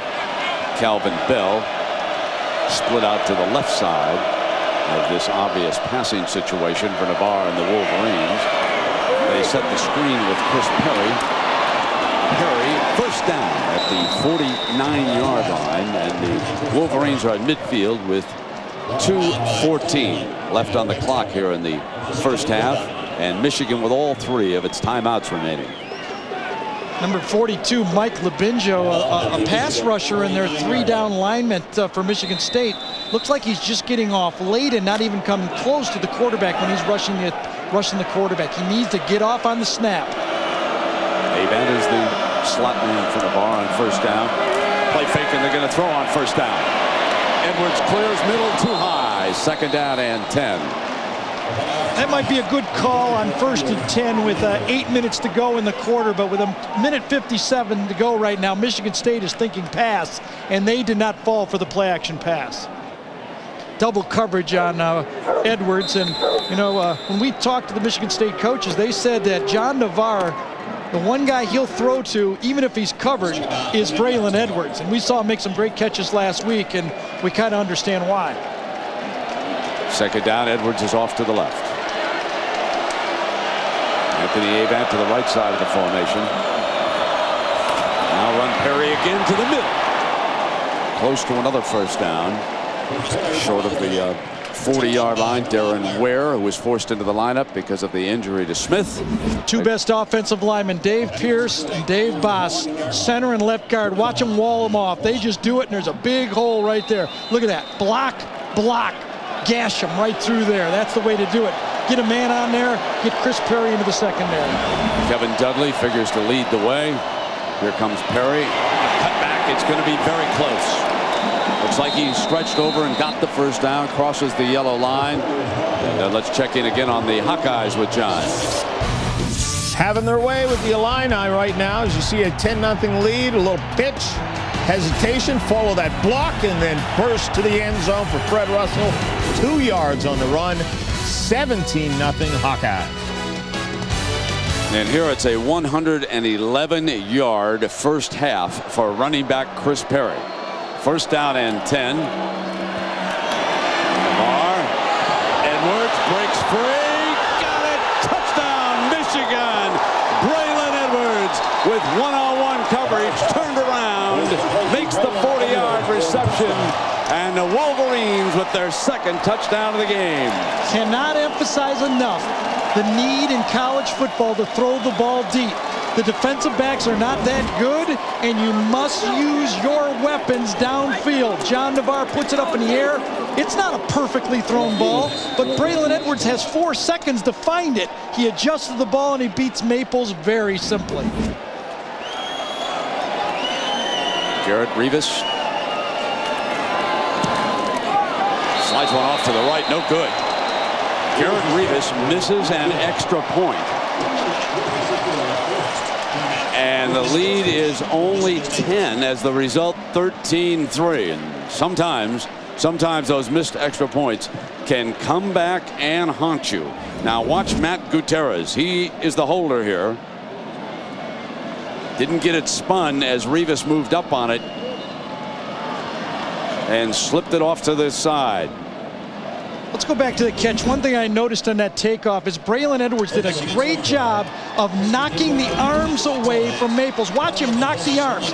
Gets an arm bar, just whacks them away, and then finds the ball and adjusts inside. That ball was thrown inside about 5 yards from where it should, but Braylon finds it, and Edwards just makes the play. Special wide receiver, Braylon Edwards. Michigan State with 1:03 to go and a couple of timeouts to work with here. Smoker, of course, will have number 6 Trannon, number 10 Eric Alexander to work with, but the first thing they're looking for is a very good return by Cobb. Number 21 will go back deep. Nienberg with the ball on the tee. He's the kickoff man for the Wolverines. Give Cobb a chance on a run up sideline. Crosses the 20-yard line at the 21-yard line. So the Big Ten coming into shape with a lot of teams hoping to make it all the way out to Pasadena. Iowa shutting out Illinois.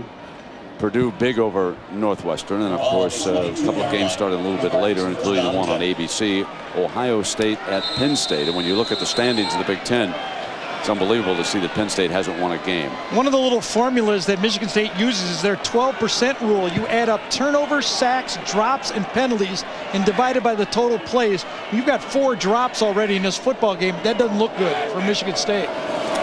59 seconds to go. Smoker uses his tight end, but only for a couple of yards. The clock running now with 50 seconds, and Woods making the stop. You mentioned the drop balls. It started right away. Hayes drops one on the easy swing. Tight end Eric Knott drops one. Saw Trannon drop one. There's Eric Alexander. So everyone's taking their turn. They go back to the coach and say, Coach, I only dropped one, but 4 different guys did it. Second down and 7 for Smoker. It's time. Slides it to the outside to Dortch. Stops the clock with 23 seconds remaining in the first half. Jeff Smoker is 7 of 60, or make it 8 of 17 for 73 yards. Navarre, incidentally, 7 of 17 for 104 yards. The biggest offensive player on the field was Perry for the Wolverines. 25 carries for 111 yards here in the first half. I like the patience of Jeff Smoker. With 20 seconds to go, you just can't afford to make a turnover on your end of the field and give Michigan a chance for a field goal. By 10, again the offensive line against that 3-man rush. He'll drop it off underneath to Kavanaugh, who will stop the clock. Now they bring it down to 15 seconds. Remember, there's a very strong leg over here in Rayner, as the Spartans with 2 timeouts, 15 seconds. And of course, when you move the chains, the clock stops momentarily as the officials reset it and then get it started. Smoker taking the play from the sideline now. Now you can throw the ball downfield. An interception doesn't kill you now. You throw the ball 25, 30 yards down.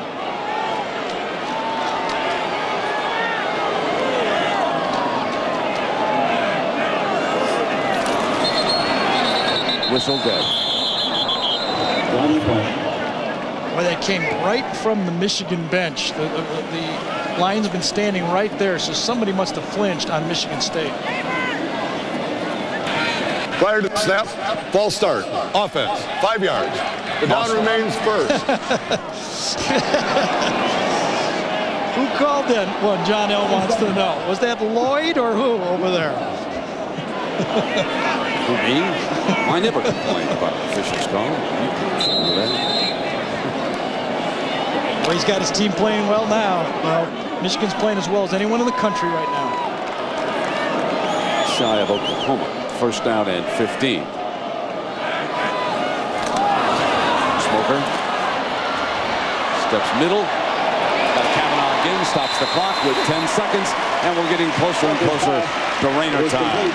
Well, Jeff Smoker in person is really amazing to watch. You watch him on television, you don't get a feel, we've got tapes of games, you don't get a feel of how well he works the pocket, how he knows how to throw the ball real high sometimes, zip it in there other times. He is a quarterback that has really learned his craft. 10 seconds to go. Still 2 timeouts. Working that sideline with Kavanaugh. In time. Going to go for the bundle deep. Incomplete. He threw the triple coverage that time as Shabai was looking for interference down at the 5-yard line. So Smoker decided to take a crack at it, and Rayner now trots onto the field with 4 seconds. Yeah, he read the cover too deep, and you want to attack the middle, but something's happening right there. It's called Tampa 2. See the deep drop by the linebackers now? It's all been copied by Tampa Bay, and that linebacker is just running 30 yards deep. One of the defenses that Michigan uses in every game, and misread by Smoker. A 57-yard attempt. He had a 63-yarder in practice yesterday going in this direction. No good. Time runs out on the first half with Michigan leading Michigan State by 10 points, 13-3. Chris Perry, the star of the first half, 25 carries for 111 yards. Michigan ran for 121, and Michigan State only 18. Wolverines with 225 yards of offense, and Michigan State with 125. So we'll return after this message and a word from our ABC station. Could this new fire alarm save more lives? Find out Sunday at 11. The Capital One Halftime Show, brought to you by Capital One. What's in your wallet? From Times Square in New York, John Saunders, Terry Bowden, and Craig James. 13-3 is the score. The Wolverines with the lead. Some Spartan fans in there as well. I don't know why they're cheering. down by 10 right now with the second half still to come. Important matchup, obviously, in the Big Ten because Michigan State, and you pointed this out actually last week, Michigan State is a one-loss team that does have a chance to get to the Nokia Sugar Bowl. Yeah, but they forgot to play today. You got to show up and you got to win. They had everything in front of them to get the job done. They got to catch the pass out there. Smoker's one of those guys. He's doing his job, but the receivers are dropping the ball, and Michigan is a better football team right now than Michigan State. Oh, remember the Michigan, I said, national championship game they're going to play before the season? This is that team. This is that national championship team. This is the way they're playing. Smoker kicking off the bench because they're on the bench. Chris Perry is having a great day running the football, and Jeff Smoker, maybe the comeback player of the game of the day of the season. But John Navarre is the player of the year in the Big Ten. You just jinxed Michigan. They're going to probably get blown out in the second half. I was going to say, Navarre was going to win the Heisman. Michigan was going to win the national championship. You can get back on the bandwagon elsewhere. Nebraska against Texas, and Texas really has owned this series, winning 4 of the last 5. And Cedric Benson, I want to see some power here. And Nebraska couldn't stop anybody at all in the first half. That's a serious game. This is a serious butt whipping right here. They're just physically pounding them. No word soft even mentioned about this Texas team. No, not at all. Vincent Young, with his running ability, has really dominated Nebraska. Nebraska's black shirts defense getting hammered. And their running game isn't doing very well either because they had the ball inside the 10, had to have a field goal blocked. Nebraska at 7-1, 3-1. Again, it stands out obviously that the loser of this game is going to have 2 losses in the conference, so they're going to be out of this thing. But where is the Nebraska team that we expected to be able to control this running game? I don't think they're ready to play. They come out there not mentally ready to play. The way they're going like this, they're not running the ball well. They're supposed to be a running team. And remember, Texas has given up over 200 yards 3 games this season. That's the weakest part of their schedule. They're not a very good run team today. I don't think they're mentally ready to play. But what you said is they're a running football team, which is true. Nebraska has to run the football. They don't need to make any mirrors about it. They need to go out there with Jamal Lord and run the football, and that black shirt defense has to step it up. But you know what? I don't think they have the ability to stop Vincent Young and that Texas offense. Yeah, they did just do something good defensively. They just intercepted Chance Mock in the end zone. So that's the first good thing Nebraska has done. Illinois against Iowa. The Illini, they just want this season to come to an end. The Iowa Hawkeyes, meanwhile, 2 losses in the conference. Nathan Chandler just tosses this one a yard to Tony Jackson, who's wide open, 7-0. Then nice run here by Fred Russell. Fred Russell is one of the better running backs in the conference for sure. And, this is one of those games where I was just out there having a good old time whooping up on Illinois. Fred Russell not dancing anymore like he was accused of a couple of games ago. He's running powerfully. Last week, 148, a great day so far this first half. Northwestern against Purdue. Now, this is how you come out, the mascot, the Boilermaker. He's just going after the pumpkin. Kyle Orton, that's just terrible. You can't do that. 3 yards on this touchdown run. Purdue with a 7-0 lead. And then watch Brandon Jones reverse to Ray Williams. 12 yards in the touchdown run there. Purdue up 14-0. That was all off of Northwestern turnovers. They got 14 points off of those turnovers, but Purdue still has a chance in the Big Ten. They've got to keep winning. Hope something happens with some of those other teams. Well, and you know what? This is a real strong bowl team for somebody. Even if they don't win the Big Ten, this is a football team that's going to make somebody happy. South Carolina and Ole Miss. Anybody want to play some defense in this game? Eli Manning, 15 yards to Chris Collins. Just a great grab. Has to reach back and get it. 14-7. Dondrell Pinkins comes right back, 33 yards to Noah Whiteside. And you know what? I thought South Carolina was going to run the football. They average 168 on the ground per game, and they're throwing the ball. Well, that's right. Ole Miss is not ready for that throwing game. Ole Miss has been great against the run. I think they're surprised by this Lou Holtz game plan, and they've got to play a great second half because they're still the only SEC team that's not lost in conference. That was Tremaine Turner with that last one. When we come back, we're going to get you ready for the big one, Oklahoma and Oklahoma State.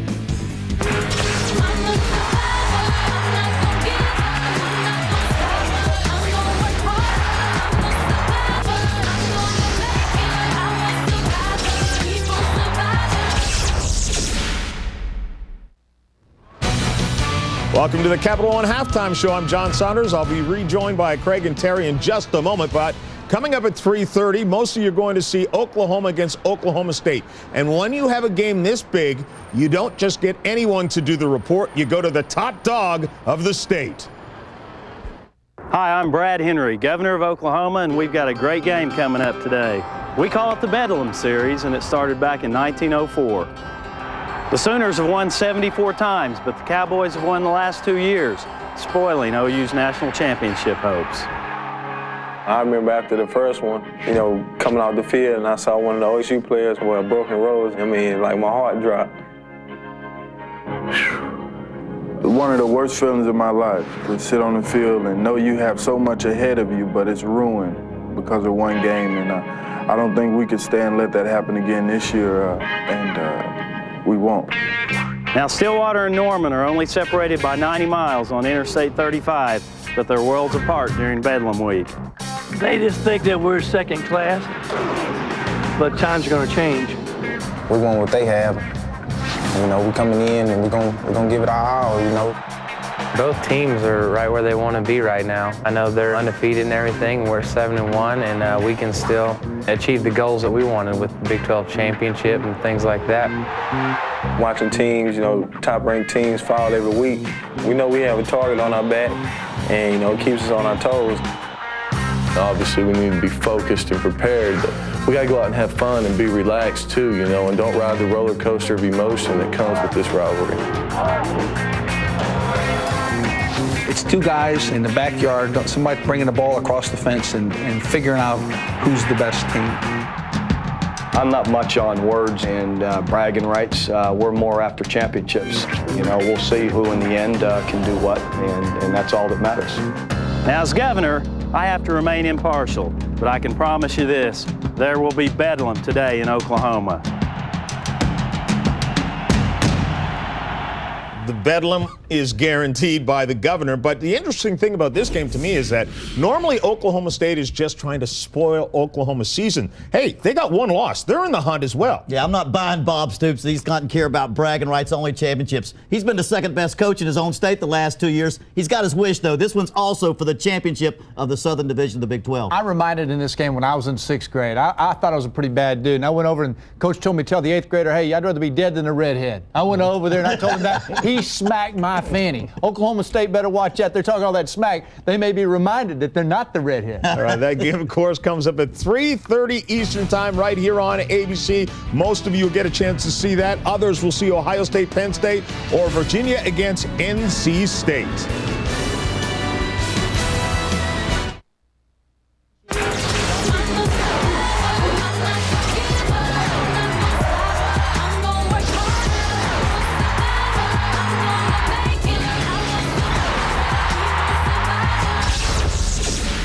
Survival Saturday means that this day is going to set up a lot of the national championship hunt. Virginia Tech against Miami. Now, they both played West Virginia. You did the game. The Virginia Tech lost to West Virginia.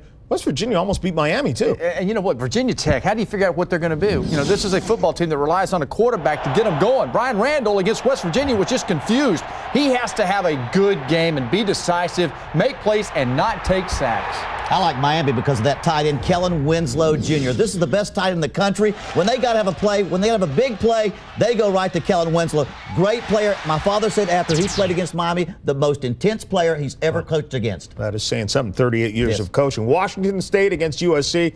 Weird one for USC. They're up to their best start in 15 years, but if they lose, they're out of the Pac-10 hunt. That's right. And quarterback Matt Kegel of Washington State has been the go-to guy, the great quarterback, the leader for Washington State. He goes out and throws 5 interceptions against Oregon State, fumbles the ball 2 times, that's 7 turnover, but he comes back, shows poise, throws the winning touchdown pass.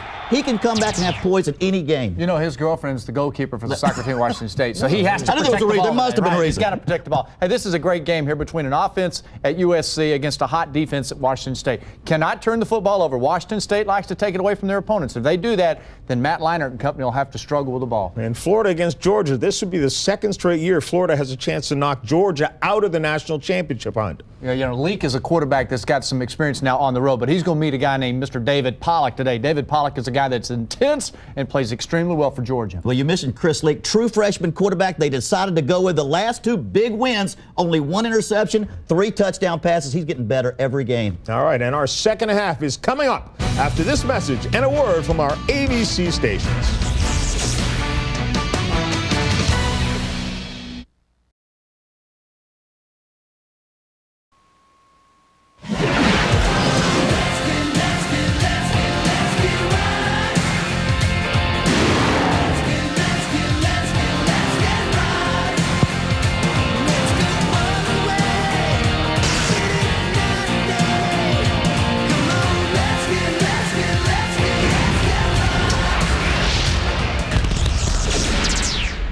And right now, Chris Perry and the Michigan offense doing most of the rocking here as we check in on the Pacific Life game summary first half statistics. And Perry leading the way with 111 of those 121 rush yards. And you can see that Michigan is dominating plays, and they've had 8 minutes more of possession time, Gary. But even having said that, it's only a 10-point game right now. Michigan State is far, far from out of this. Jeff Smoker has not thrown an interception yet today. John Navarre has one. You know, Brent, we always get caught up in these quarterbacks all the time. Can Navarre win on the road? Can Jeff Smoker come back? And we're all guilty of it. But look, it's been Michigan's offensive line has been able to dominate this football game. Michigan State, if they want a chance to win it, their front seven must stop Chris Perry, or they have no chance to win this football game. Well, Michigan State will get the ball to start the second half here. They will have the first possession of the game. Jeff Smoker getting ready on the sideline. And Jack and Root, what the coaches have to say. Well, Brent, not surprisingly, no, there was no comment that was derogatory by Lloyd Carr. In fact, he was happy. He was concerned about maintaining focus. Now, on the side of the ball with John L. Smith, he said, we got to get everybody to play on the same page. Light mist in the air. Cobb fields it at the 1-yard line. Spins free. And a fine return out to the 34-yard line. And Gary, our out-of-whack stat involves those Spartans of Michigan State. When you lead the nation in sacking the quarterback, and you've got what one of the Spartans said was a sitting duck behind that offensive line, and you come up with no sacks, maybe a little bit too much talking by Michigan State prior to this game. Shabai, Knott, Trannon, Alexander out wide. Hayes in the backfield behind Smoker. Fine return by Cobb, and good opening field position here to start the second half. Little green here now being broken out here. Here's Hayes. Makes his way to the 37-yard line. Diggs makes the stop. And the comparison here between Navarre and Smoker, and of course only the one interception thrown by John, Garrett. Both of these guys, I believe, have done their job in this football game. The rest of their teammates, and I agree with what John L. said, the loss of Eric Smith on defense has caused some problems for Michigan State lining up and fitting in both their run fits and pass fits. It's been a problem. 3 wide for Smoker, now off to the right as they cluster there. He'll throw in underneath now to Alexander, and Alexander stretches for the first down across the 45-yard line to the 46.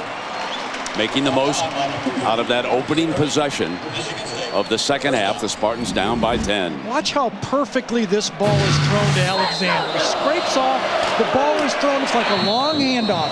Never has to break stride, is able to turn the corner and pick up the first down. That's what Jeff Smoker, that's a scouting report on him, and that's what he's done so well in the game. For the second week in a row, no sign of number 3, Marlon Jackson. He's missing from the Wolverine secondary on first down. Smoker and the Spartans elect to throw it, and a beautiful play by LeSueur. Yep. Number 21, Jeremy LeSueur, who of course contributed mightily to that heartbreaking loss a couple years ago when he grabbed Charles Rogers' face mask on 4th and 16, is maturing into one of the better defensive backs in the Big Ten. I had my eyes, Brent, on LeSueur the whole way. He never got out of his back pedal. He has no respect for Agim Shabai going deep, and unless they do throw the ball deep on him, he'll knock the next one down. Shabai being shut out so far in this game. Second down and 10 for Smoker and the Spartans. Referring to run, there's a hole on the right side, and Hayes crashes to the 46-yard line, and a big second down run, because now it's a makeable third down, and the Spartans can either pass or run in this situation, which will leave the Michigan defensive staff guessing as to what the personnel is that they might want on the field. Smoker looking over to the sideline to get the signal here for a 3rd and 4. Back in the shotgun, using Shabai as a slot off to the left. Middle. Got it right at the marker into the hands of Trannon as he was crossing, and it'll depend where they spot it. Leon Hall, the freshman defensive back, bringing him down. The short crossing routes of this spread offense, a little different than Purdue's. Purdue likes to go a little more option routes, and you see that ball coming across the middle. What you must do on these crossing routes if you're a quarterback is be accurate. Again, watch this, perfect. Guy's open by 1 yard, throw 1 yard in front of him, and that's an easy pitch and catch. The chains will move right at the mark. The ball at the Wolverine 44-yard line. Michigan shows pressure. Flea flicker. Smoker back. Going deep middle. Underthrows. Kavanaugh almost caught it on the rebound. It was deflected. Kavanaugh had a shot at the rebounding football, but it fell harmlessly away on the flea flicker. Well, it's another drop ball for Jeff Smoker, but this time it was a good one because Marcus Curry should have intercepted this pass. Flea flicker, worked on it in practice 4 times, and that's about as covered as you can get, and Kavanaugh could have saved it for a touchdown. 2nd down and 10, and Smoker back in the shotgun for Coach John L. Smith and the Spartans.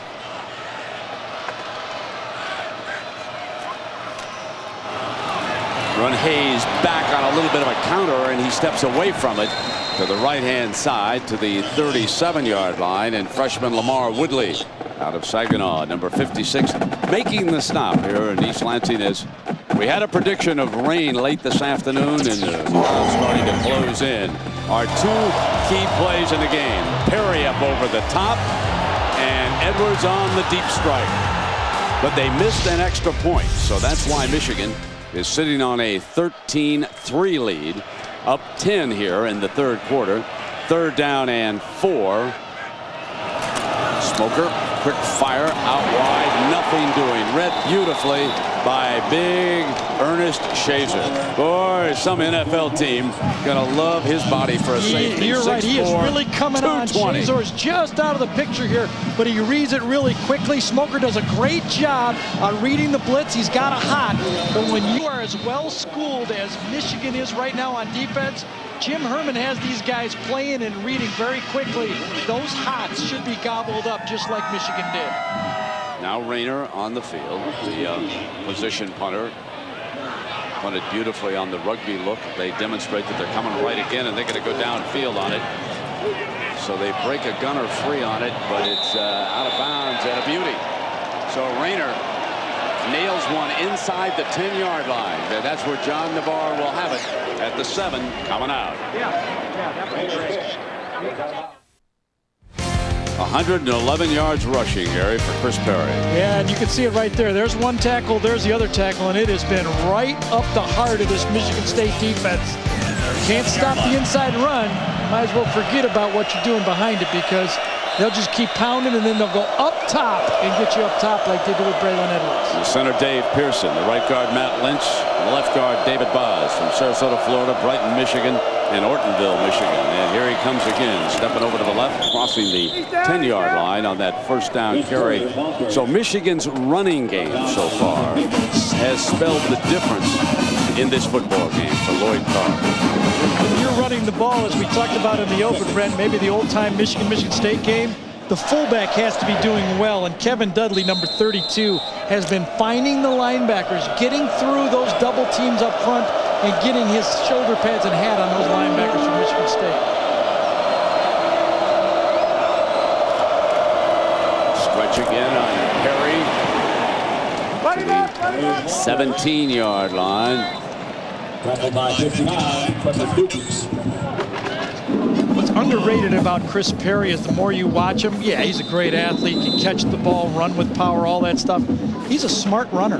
He makes the right decision almost every time. I thought he was going to try to get outside that time, and he patiently cut back right at the right time to make the blocks easier for everyone up front. Chains coming out for a measurement on Perry, who now has carried the ball 27 times here for 121 yards.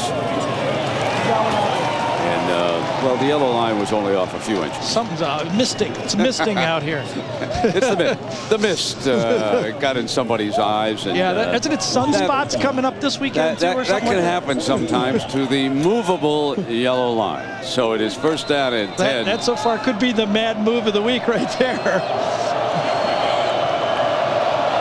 First down, Navarre and the Wolverines.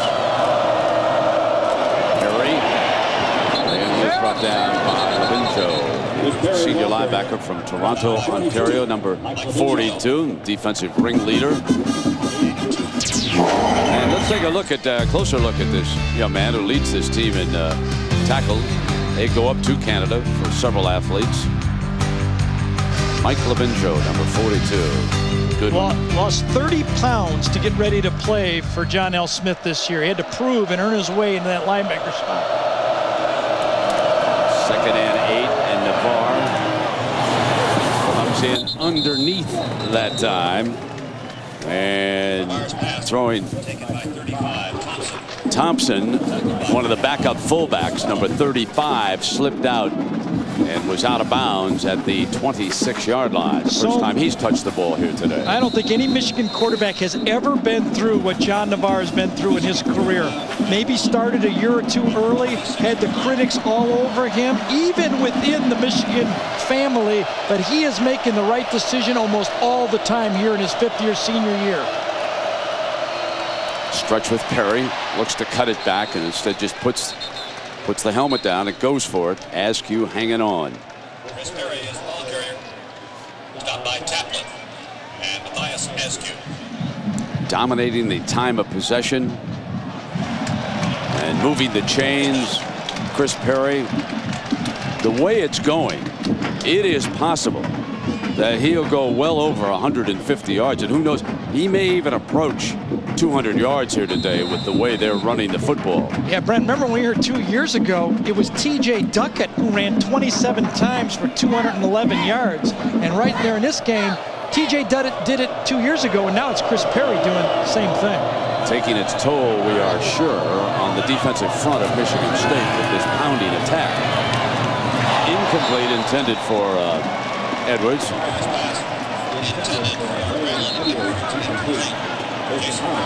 Well, at the conclusion of the game, we'll select a Chevrolet player of the game from each team, and Chevrolet will make a $1,000 contribution to each university general scholarship fund. That's the first time there was been really any noticeable extracurricular activities going on between the guys up front, jawing between the defensive line. I think it was Dave Pearson talking a little bit up there, and you know, if you're Michigan State, you got to tackle somebody before you talk, and they need a stop. And the middle linebacker Stanley came over on Edwards and sort of tapped him up alongside the helmet after the ball was wrested away from him that time. Second down and 10. Here's Perry again.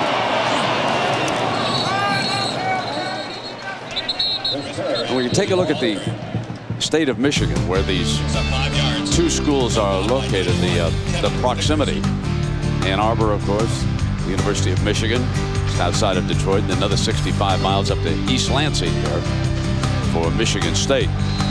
Great rivalry between these two. Interestingly enough, I think in many ways it means more to Michigan State than it does to Michigan, because the Wolverines have Ohio State and Notre Dame as perhaps their top two rivals. But the one thing that is important to Michigan, recruiting within the state, and that's why they like to win this annual Donnybrook against the Spartans, as Navarre pulls straight back. A wide open drop at the 47-yard line. Avant let it get away from him that time, and it is fourth down, so the Spartans survive, and Avant was wide open for a first down that time. Sure was. Jason Avant wide open because Stevie Breston came underneath, and again, so much concern about Breston getting the ball underneath. They let Avant wide open for what should have been a first down. And remember, against Finley, the backup quarterback, number 5, Drew Stanton, was closing in the first half.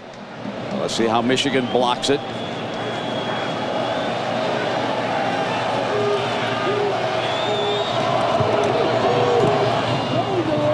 Kavanaugh's the return man. The Gunners are loose on Kavanaugh, and he got inside one of them. And Kavanaugh makes the most of it. 50, 45. The gunner made a mistake and ran right by Kavanaugh. He could not interfere with the catch in that situation, and there was no one on that side to defend the return. It was Ernest Shazer, number 25, that was down there. Didn't want to get too close and interfere. He actually touched his leg, and that allowed Kavanaugh to get loose, and it was just a dive at his ankles that kept this from a touchdown. Right there, just clipped him. Pat Massey got it. A 31-yard return. Timeout. The ABC Sports presentation of college football is brought to you by Pontiac. Vote for this week's Ultimate Pontiac High Performance Play at ESPN.com/Pontiac. Dr. Pepper and your local Dr. Pepper bottler. BU Nothing's Better, Dr. Pepper. And Pacific Life offering insurance, annuities, and investments. First down and 10 for Jeff Smoker, and the Spartans now better take advantage of one of these situations. We're inside of 8 minutes here in the third quarter. I'd look for Michigan State maybe to go into some no huddle. They did against Iowa successfully. Why not? Shabai breaks out from the left, but Smoker looks down into the middle, and another dropped forward pass. This one by Hayes. Jaron Hayes. And man, you wonder about the mind of Jeff Smoker. Oh, yeah. Today he's going to see 10 different coverages, 8 different defensive fronts. He has 20 formations with 4 different motions. Protections, he has 7 different protections and 25 different pass plays. That gives him over 1 million possible scenarios that he can't possibly be ready for, but he has to be in this game. None can work if they drop the football. That's right. Roll hard to the right. Smoker, backside pressure, gets it off. And here is Alexander. Out of bounds at the 36-yard line. Let's check in the Boilermakers. Here's John. Still all Boilermakers, Brent, against Northwestern. Kyle Orton to John Standiford. That's how you catch the ball. Really bobbles this one just a little bit. Takes this down to the 8-yard line. A few plays later, Gerard Voigt from 6 yards out takes the pitch and gets a great block into touchdown, 27-7. Difference was last week, John, when that receiver juggled the ball, he'd have been hammered by a Wolverine and it would have fallen incomplete. Northwestern doesn't get there. And Hayes is stuffed at the 36 by Carl Diggs, number 43, the linebacker, making the third down play. Michigan State put 3 tight ends in the football game. Remember, they've already been inside the 10 one time and came away just with a field goal. Purdue had trouble in short yardage. The spread offense has not been able to block in short yardage. Carl Diggs right there wraps him up. Remember, he had the big hit against Purdue to cause a touchdown. Dave Rayner trots onto the field. And boy, if there's a they line him up in a punt there's a quarterback formation, remember. And the quarterback is on the field. Right Drew there. Stanton, they back him out. He's over to the right side. This is 4th down and short. They show Rugby right, and this time they're going to run left. They're going to run for the first down. Rayner didn't get there. He turned it upfield instead of continuing at an angle. Woods and Massey make the stop, but it looked, at least up here, and we're quite a long ways away, that had he continued on the angle, he might have made it. But he turned upfield and into the arms of the Wolverines. We'll take a look at it on replay. I thought Lloyd was going to jump out there and help on the tackle. One thing, the punter's too deep. He's 15 yards deep. Look how far he has to run just to get to the line of scrimmage. Should have cheated up to 12. The quarterback, Stanton, does not get the block on the end man, and there's the defender tackling a kicker. Not a first down. Needed 2, got 1. Michigan says thank you very much. Timeout. Well, the fellas are going to need a little tissue to clean off the lens here. A few raindrops on the cameras, East Lansing. And a big time stop for the Wolverines on a 4th down fake punt. And Perry plowing right straight ahead. Well, Survival Saturday continues now. Next you'll see Ohio State battle Penn State, or undefeated and top-ranked Oklahoma host the Oklahoma State Cowboys, who are out to ruin Oklahoma's national title hopes for the 3rd year in a row. Some of you will also see Virginia, NC State. That's all coming up next here on ABC. Quick look at the first down play by Michigan State. They have moved up to stop the run one-on-one out here with Braylon Edwards. Michigan State is now saying we can't give up the run on first down. Watch for the deep ball. 2nd down and 8. Avant's out to the right. Navarre throws in underneath using a tight end who's blasted out of bounds at about the 43-yard line. Let me check that. Thompson, the fullback, makes his 2nd catch of the game. So Thompson getting into the flow here.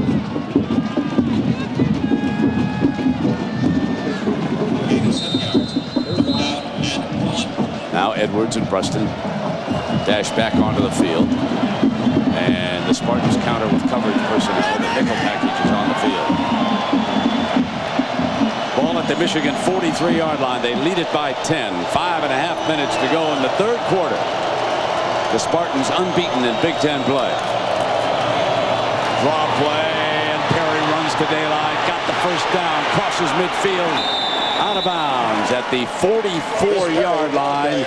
Maples the corner chasing, but a 13-yard gain. And Perry now with 144 yards on the day with 32 carries. When you have 3rd and short or 3rd and medium, you can dial any play. Watch Perry switch the ball. Right hand, left hand. Very well taught. Gets it into his left outside hand. All the troubles coming from this side. Avoids it and still has the ability to use the straight arm. Right about now, and John L. Smith wishing he had not faked the punt. 1st down and 10. Ball across the 45-yard line. Navarre, still clean jersey, and the receiver is interfered with. Oh, I thought that was as Carl Tabb went down. Roderick Maples, the corner, was tied up. The flag came late, but it figures to be a 15-yard penalty and an automatic 1st down. 1st down play. You can tell Michigan pass interference. Defense 15 yards from the previous spot. Automatic 1st down. Safety's up there. You see it, one-on-one coverage to the bottom. One's to the outside, tugging on each other, and that's what happened. It wasn't their feet. It was a tug by Roderick Maples, number 17. Grabbed the arm, and that's what caused him. Lost confidence, got the penalty. No doubt about that. First down play. You could see it the previous 1st down play that Michigan State had tried a new strategy. They knew they had to stop the run. They're going to force Navarre to beat him with the pass now. 1st and 10. Ball inside the 30-yard line. And Perry cuts away. Still going and makes his way to the 26-yard line. As his pulling lineman missed a guard on that. The guard missed the block on that side, and Perry did a brilliant job of pulling back away from Harmon. Time permitting, stay tuned for the Thrifty Car Rental postgame report featuring scores and highlights from across the country. 7 yards to go at the 26-yard line. 3 shy of 150, and then who knows? This a big defensive series for the Spartans, trailing it by 10. 4:20 to go in the 3rd quarter. A fake to Perry. Navarre's got him wide open. Touchdown, Minery. He'll walk in. How about that for Andy Minery, who dropped the touchdown pass earlier in the game down in the end zone to our right, and this time breaks wide open for a 26-yard touchdown pass by John Navarre, who hasn't been touched in this football game yet. Action this way, tight end that way. A staple of Michigan's offense. Michigan State a bust again in the secondary coverage. You wonder about Eric Smith not being there. Assignment and communication problems for Michigan State, and Michigan takes advantage of it.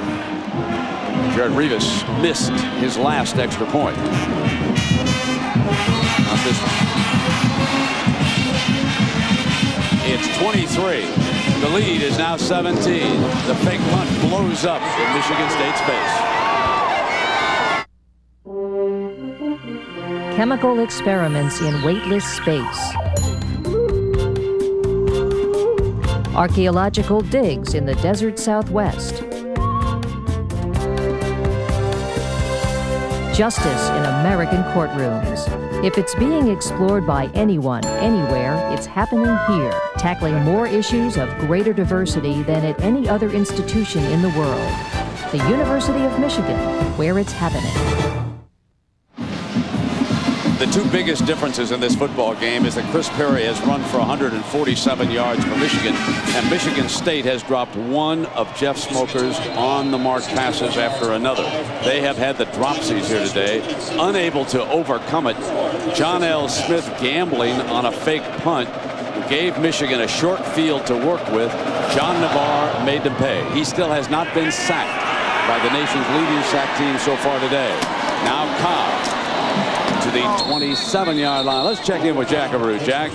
Well, you got to love a basketball coach that comes out in the elements. Tom Izzo getting ready. Your team is ranked, what, 3rd in the nation in the preseason? Well, they're ranked too high right now, but that's okay, too. I guess that beats the alternative. What do you make of this game? A little bit of trickery there by John L. Smith on that fake punt. I really thought it was a good play by him. You know, I just think we had to, you know, early in the game, we dropped a few passes, and our defense has been on the field a long time. We got to get our offense going, Jack. Hey, Brent, tomorrow, Tom Izzo's team will play the Harlem Globetrotters with a guy we remember, Magic Johnson, and his buddy Larry Bird. You'll see it on ESPN. I make Izzo an underdog against the Globies, Jack, but gee, we were over and looked at his new workout facility. Wide open, got him, Shabai, first catch, and it's bye-bye. Agim Shabai, touchdown, Michigan State, and they're right back in this game.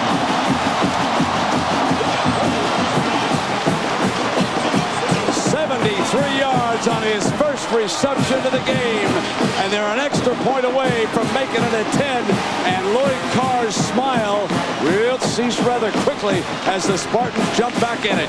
Exactly what Michigan State had to do, throw the ball deep to Shabai. Michigan did not respect him going deep. They thought he was going to go across the field. A complete bust in the secondary cost them 6 and perhaps 7 points.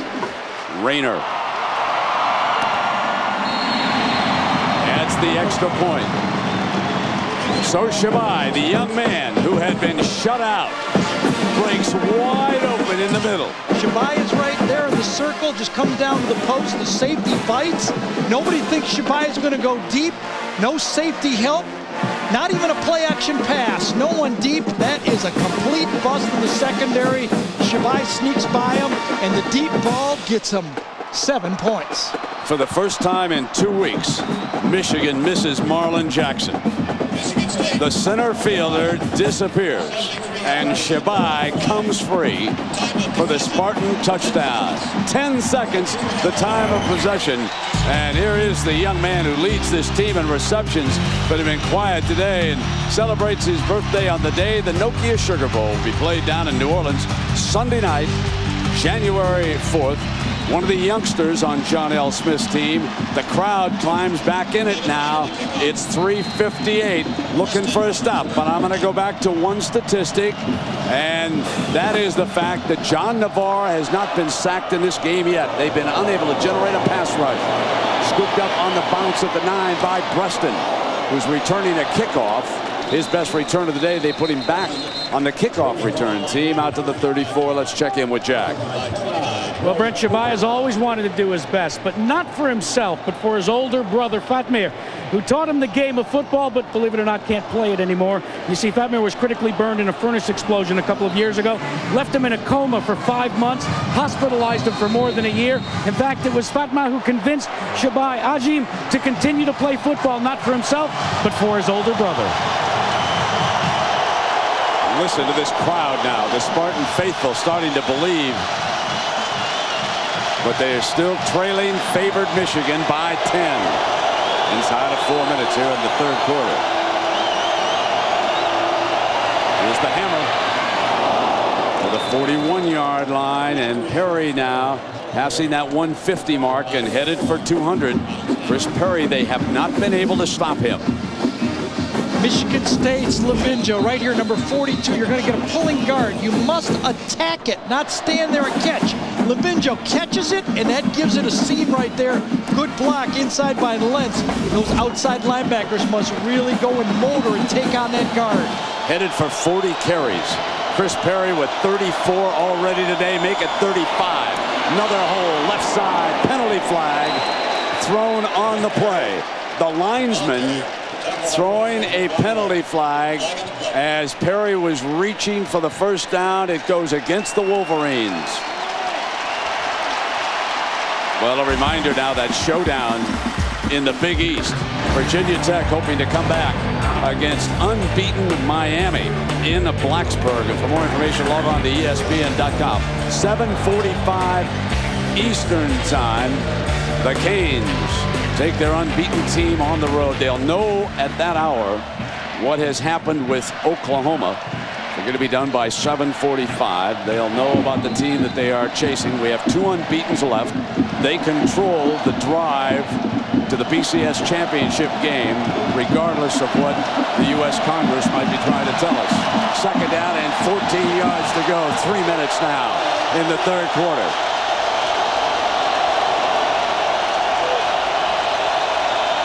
John Navarre still not touched. Complete to the 41-yard line. Edwards again. Yeah, the game plan has been very simple for Michigan. They've established the run enough now that they got one-on-one coverage on Braylon Edwards.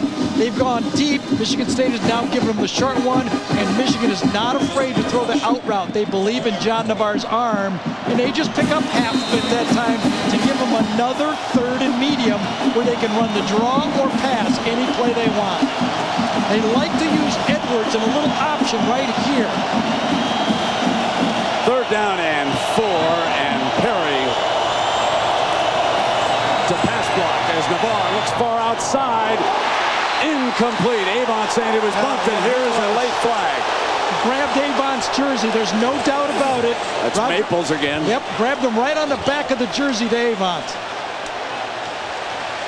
That's a big pickup for Michigan. When you don't have confidence as a defensive back, you're going to grab right at the last second. Avon, square in, good route. Now watch the grab of the jersey. There it is. Tug on the back. Ball is perfectly thrown. That's why they got it. Make sure I'm right. Previous spot 15. I think Michigan State needs to blitz John Navarre. He's so comfortable on the pitcher's mound right now. He has not been chased all day. He's 11 of 23 for 152 yards. The 2 scoring strikes and 1 interception. It's a 10-point Michigan lead. Minery breaking free, and then just moments after that, Shabai into an empty center field. Here comes Perry again. Maybe a yard that time as the left side of the defense jumps him. Labinjo, number 42, making the play. Askew did a good job there too, taking on that pulling guard. That's how you have to attack it when you're the end man over there. You got to get those guards before they get started. The seam gets too big and the linebackers have to cover too much space. Taplin, number 94, has been very quiet. Right there. Second down and 10. Again, Navarre standing tall, untouched, incomplete, breasting the intended receiver. And it'll be third down. Look at John Navarre's jersey. You know, we've got a little rain out there, a little damp on the ground. Compare Navarre with Perry's jersey. I mean, it is unbelievable. They are not laying a hand on him, as you see our quarterback comparison right now.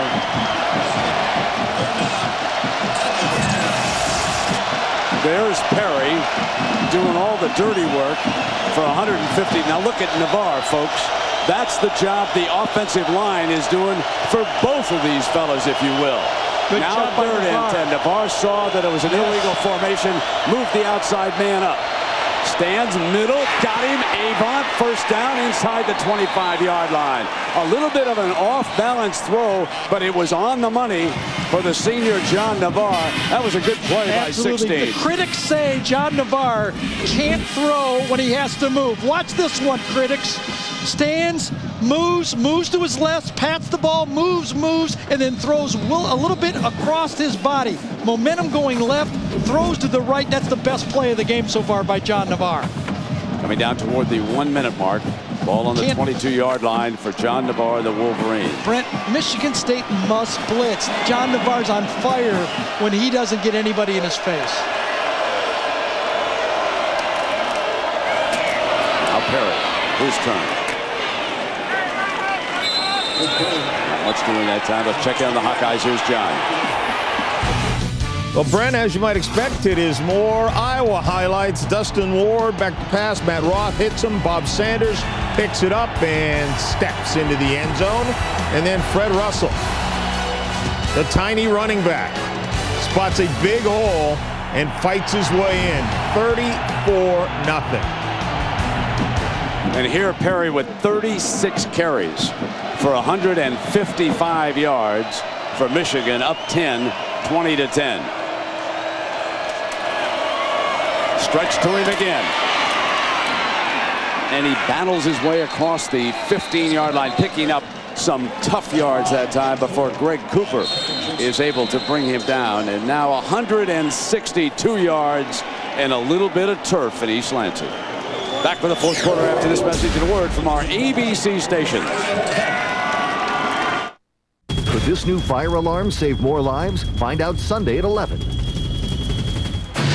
Right here, right now, right here, right now.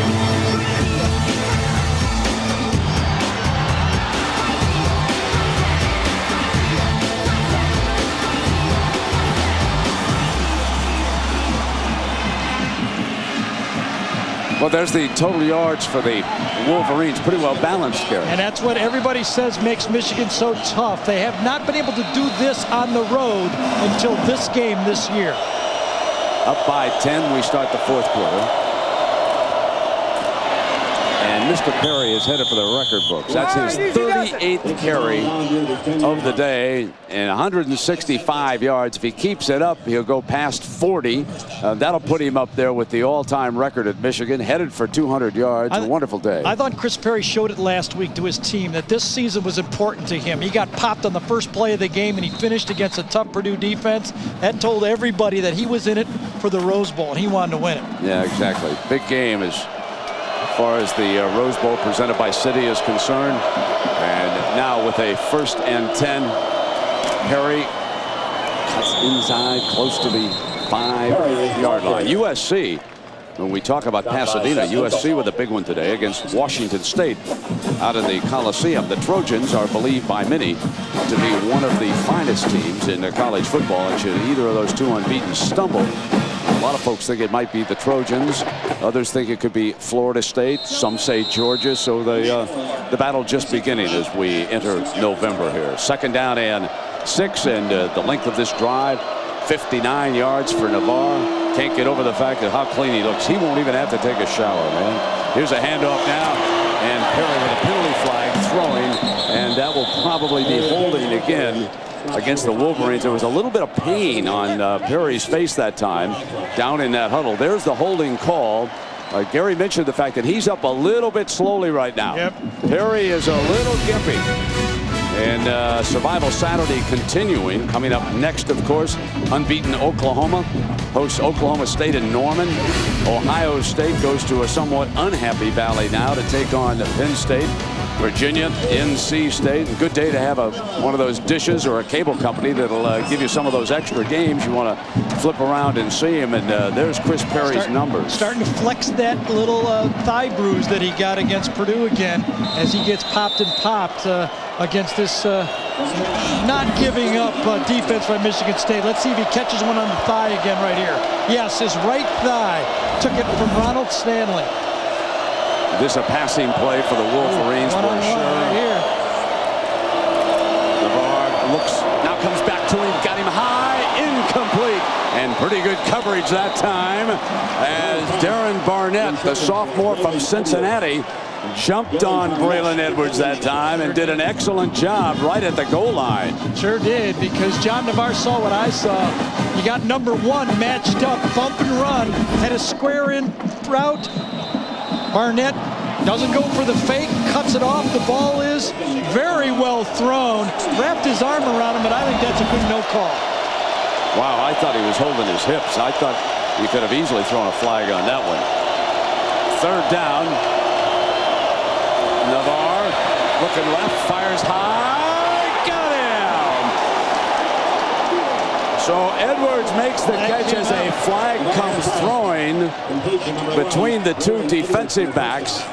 Did Edwards push off? Michigan signaling touchdown, so that's it. Remember what Michigan State said. Touchdown. The one guy Edwards will throw to, Navarre will throw to if he's double covered is Edwards. Edwards comes from the outside. He gets double covered. Still throws the ball, Navarre, right in them, between them. Got one guy with his back to him, one guy with his arm on him, and Big Edwards comes up with a catch. Braylon Edwards, what a player.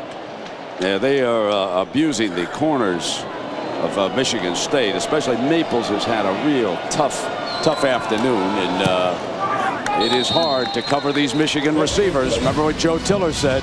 He thinks they're the best in the country, proving it again today, up 27-10. Well, there is Chris Perry, who has been the MVP today. The record for carries in a game, Ron Johnson back in '67. The A-Train, Anthony Thomas in '99 with 42, as you see the Chevrolet Drive summary. Perry got it going, and then, of course, Edwards finished it off with a touchdown. Dienberg kicking it off, and again it is Cobb. Bobbles at the 5, to the middle. Still going, gonna break free, he's got great speed.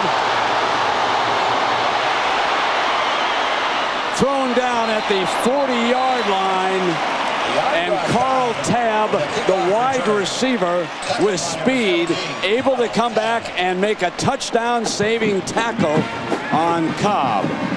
The ball is bobbled, and we've seen it all of us that have watched football.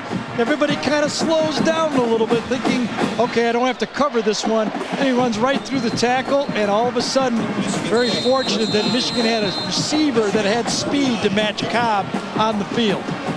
Alexander's off to the right, Trennan to the left, Shabai the slot man, as Jeff Smoker attempts now to pass Michigan State back in it. They cluster 3 on the left, inside the 40-yard line. Alexander drops it. There's another drop ball. We must have had 8 or 9 drop passes here today by Michigan State. Well, and if you're watching this game from the state of Michigan after watching the Lions drop 8 balls against the Bears last Sunday, you're saying, what is this, moving west? Is this thing moving west? This plague? Well, Braylon Edwards. Well, Jason Avon had the dropsies on one today. Preston, they haven't thrown to. I was thinking more of the Wolverines for a moment. Second down and 10. Shabai steps over to the right. Smoker under pressure throws the screen in that direction. Shabai. And stopped right at the first down marker. There is a penalty flag back by the 40-yard line. Shazer makes the stop. And that's holding, and let's go in on the Purdue bloodletting again, John. It's a very descriptive adjective there, or I guess that would be a verb. Kyle Orton, 31 yards to John Standiford. He is now #1 all-time receiving yards in the Big Ten as Purdue leads Northwestern 34-7. John, at 3-1, Purdue still in this chase in the Big Ten. They have lost the tiebreaker to Michigan, but they still have a big game coming up in Columbus against Ohio State. So the Boilermakers cannot be counted out of the battle to get to Pasadena. Michigan still has the showdown coming up with Ohio State in Ann Arbor, however. There's not in the middle at the 38-yard line, back past the original line of scrimmage with a 3rd down. Ernest Shazer, who's been all over the football field, rushing the passer, asked Purdue what type of player he is, has really emerged as an impact football player. He's a great one in the making. One of the reasons that Marlon Jackson was moved to safety is Shazer started a little slow this year. They didn't know if he'd come through, but right now, Michigan safety with Behringer and Shazer, they don't need Marlon Jackson at safety. He can move back in the corner. Smoker stands tall, fires, got it complete. It'll be 1st and 10. Shabai Man, once they get the ball in his hands for the first time, he's now in the red zone. But you know, when I watch Jeff Smoker, I think about some of the things that bothered him off the field. And let's take a look at this first. Yeah, one beautiful read right here. Here's the robber jumping on the first player, waits for the second guy to come through. Jeff Smoker read the coverage perfectly. One of the 10 different coverages that Michigan's going to show him today. Smoker is 17 of 31. He's thrown for 227 yards. He now has thrown 200 passes without an interception.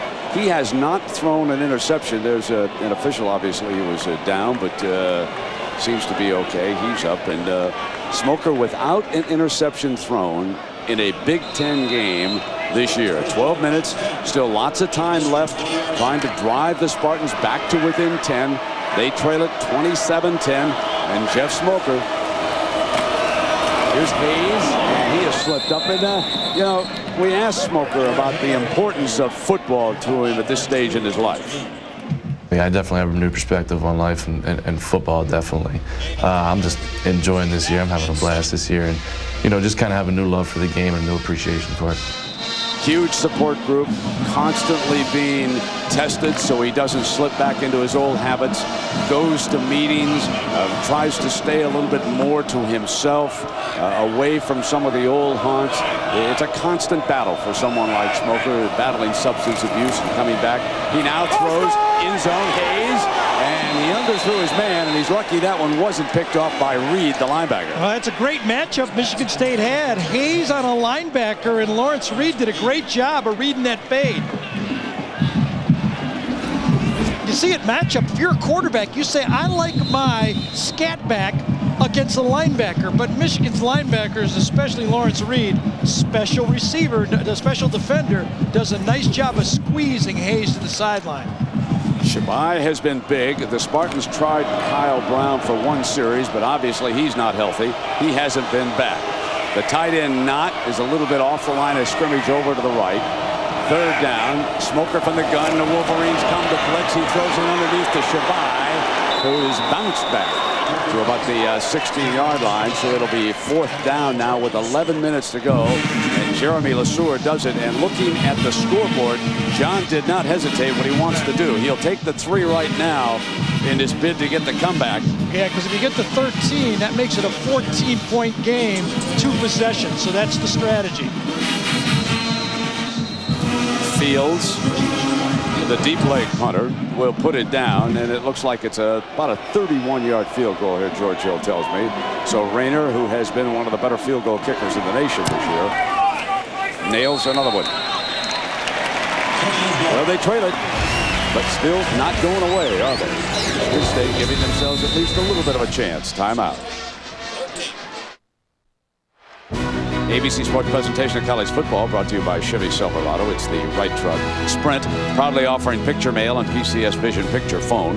Taco Bell, think outside the bun. And FedEx. You can always rely on the ultimate reliable shipping. Relax, it's FedEx. There's the beautiful alumni chapel here at Michigan. You know, this is one of the prettiest campuses in the country. When you come here to Michigan State, you sometimes forget that. And, just lovely people around here in East Lansing. It's always great to come to either of these great schools, actually. Fielded at the 5-yard line by Preston. And he is down at the 17-yard line. So they won't punt to him. Lloyd says, let's put him back on the kickoff return team and see if we can get him a little daylight as Robert Flagg down to make the stop for the special teams. And now, interesting decision-making process here. Perry appeared to be a little bit nicked up over there. He's carried 32 times. Remember, he's approaching the record of 42. And he's in there behind the fullback, Kevin Dudley, which would indicate that Lloyd wants that record set. And so here is Navarre, one closer. And Perry dives up to around the 30-yard line. There's his 40th carry of the game. And the Pacific Life game summary shows Perry, who now has rushed for 173 yards with a touchdown. And then Braylon Edwards with a touchdown catch, one of his 2 on the game. There's the second one. I don't know if it has so much to do with him getting the record as getting the win. This is still a football game, and you got to have Chris Perry on the field. I think one of the same, however. Yep. Put it back in Perry's hands and work on the clock here. And the record will be his. Navarre to set the screen. Perry's the receiver. Out of bounds right at that marker. Good bit of running there as we check in with John in New York. Not much has gone right for Nebraska today and Jamal Lord, but this one does. How about some touch on the football to Matt Harrion? 48 yards. Nebraska on the board now within 10 with plenty of time left. And they're only, let's see, was Texas about a 5 or 6 point favorite in that game, John? People be watching those numbers in that one, lad. So here we are now, 9:42, 27-13. Michigan with the lead, and it looks like Perry just was just a little bit short of that mark. When we watched him, he made a bid to get to it. And there you can see where they have to go. Little marker on the field, and here he comes again. Got it easily.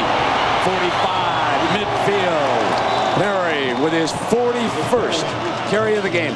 1 away from tying the record and 13 yards from 200, and an exhausted warrior, Chris Perry. And I hope Mom is watching. She was interviewed by Jack Arute in Ann Arbor last week. Just a wonderful story. She's been fighting breast cancer. We certainly pass along the best to her. Many of you have heard the story that Chris Perry was in danger of quitting the team, wasn't getting along with head coach Lloyd Carr. She showed up, got assurance from the coach that he would take care of the son, told young Chris, don't quit, don't be a quitter. And the rest, we're watching the end product of that here today as he steps into that record land right now. And here he is. Perry is with Ron Johnson and Anthony Thomas, and was that another official? Official went down big time. Now this one looked a little rougher than the last one.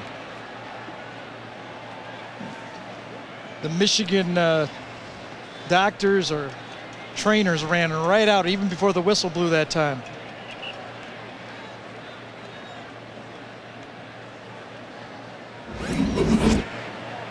Right here, the umpire.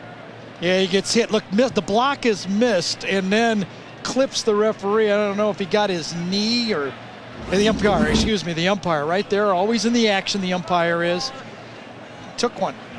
Yeah, that was a Edwards coming through. Roger Haber is the umpire, and Roger, one of the better umpires, and pounced back up on the play, and no chance on this one as the wide receiver coming across really got it. Let's take a look at what Michigan State had to do. Harass John Navarre. Have they done that? No. On forced errors, they've made a bunch. They've had about 8 of drop balls, and you see it as they've been all over this team, and they beat themselves. Harass John Navarre, no sacks. 15 rushes, 33 pass plays, have not got the balance. 6, 8. Anytime you get over 5, you stop counting. Navarre said, are you ready? 23? Let's go get it. This school has played football 124 years. All right? And they have been a great, great running back school through the years. And I'm sure that even Bo Schembechler is impressed by this one. Talked to him before the game, and he said, I remember the old days. We used to run the ball to win this game.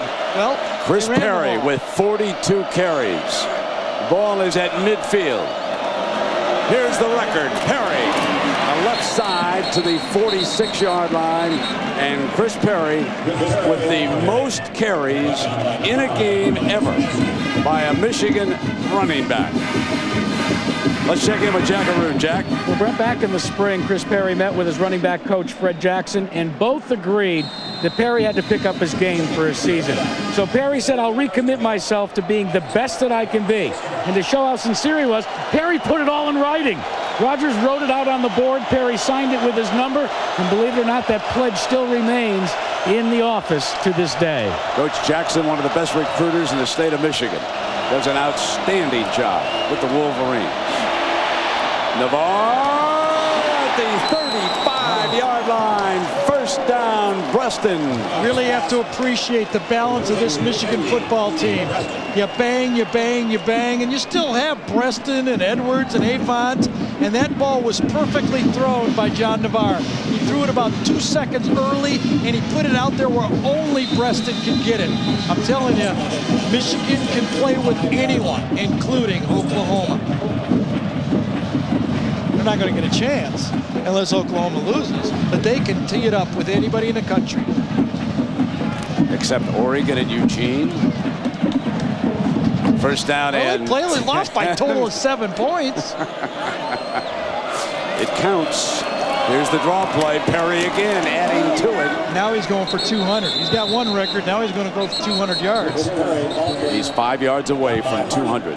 This is just a magnificent performance by running back Chris Perry. And I'm sure Michigan State fans are going, well, why can't they just load up the box? Well, we saw why Michigan State can't load up the box. They still have Braylon Edwards out there, and if you go one-on-one, they're going to throw the ball deep, and you can't match up there. When the front four and the front seven with the linebackers couldn't control the line of scrimmage, this game was practically over. I think there's another storyline developing here that we didn't put our finger on, but let me throw it out right now. After Gary and Jack and I left the Notre Dame game, Chris Perry was a solid Heisman choice candidate. Then after the debacle at Oregon, he fell out of it. With a performance like this, breaking records and passing 200 yards running against arch rival Michigan State, you put Perry right down as one of the leading candidates for the Heisman Trophy. Here is a 45 carry day for 203 yards, and this is in Big Ten country up here, and he has just shredded the defensive line of Michigan State. That offensive line has done a great job. That was tremendous blocking. Perry, I think, started the march last week against Purdue when he refused to come out with that injury. And that offensive line said, we'll show you the rest of the way. Navarre is on fire. This team is on fire. Let's talk about this offensive line. Oh, Navarre fumbles. Is it going to be picked up? Could be a touchdown. Foot race down. Oh, the Spartans back in it. Clifford Dukes. Touchdown, Michigan State. Holy Toledo.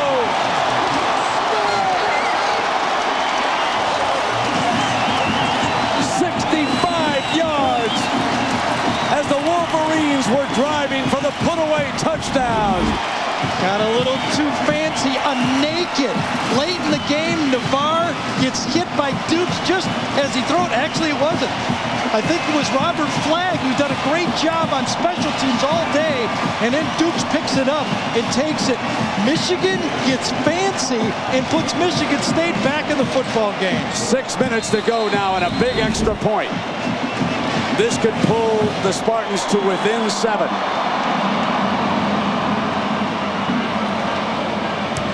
Rayner nails it. 6 minutes and 3 seconds. Ball game time in East Lansing, ladies and gentlemen.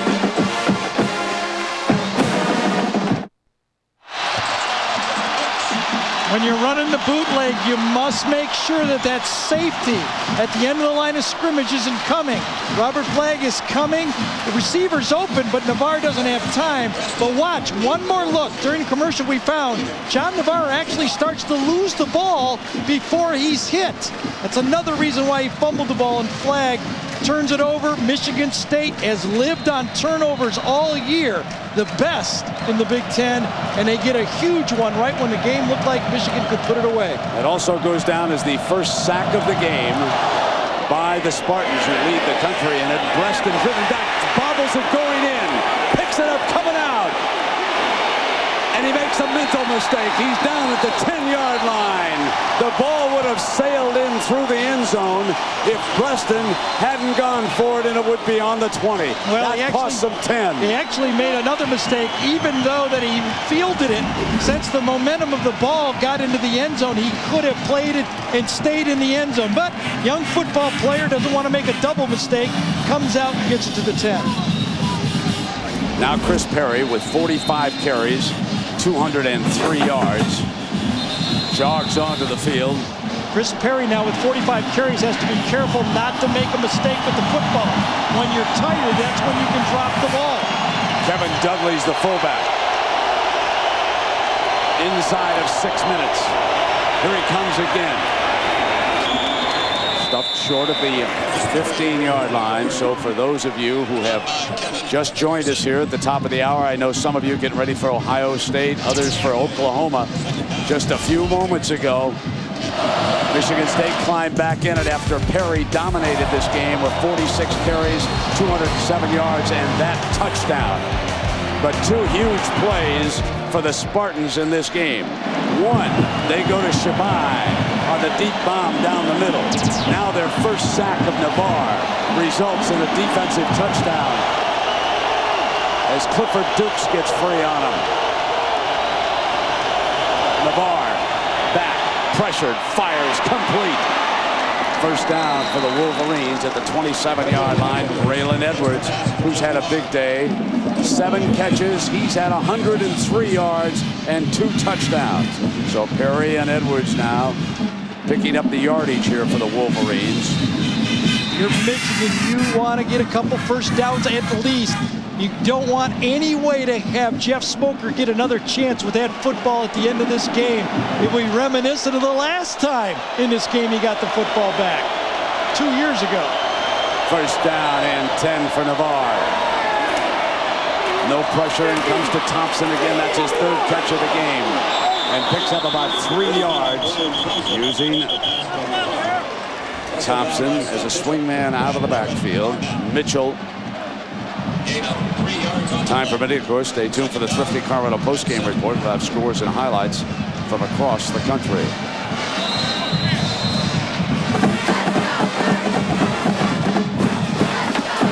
Michigan State is crowding the line of scrimmage. That's why Michigan is throwing the ball with play-action passes.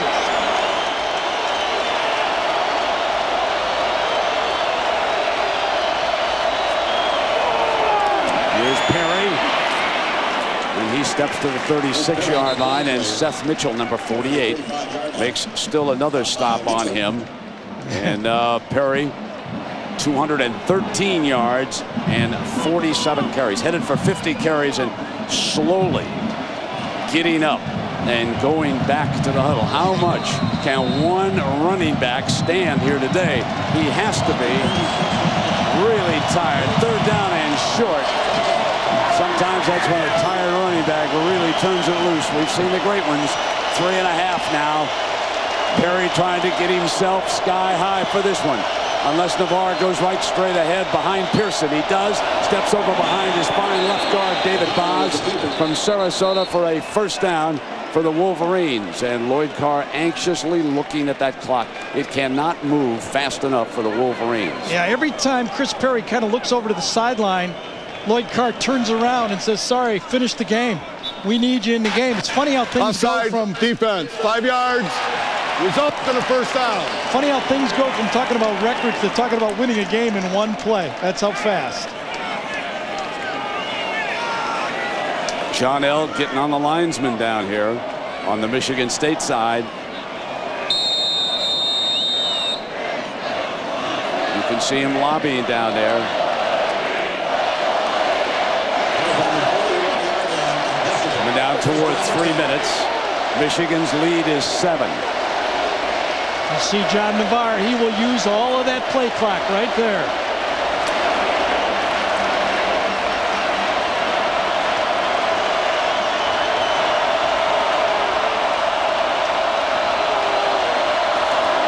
It's Perry again, stepping off to the right.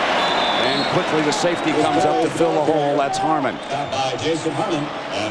And now Perry very slowly to get up after his 48th carry of the afternoon.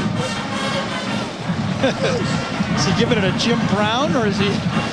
Because every time he sees an opening, he takes it. Timeout. Big smile on his face. Michigan State football coaches' wives organized a book drive to benefit Lansing area schools. Donations were accepted prior to today's game.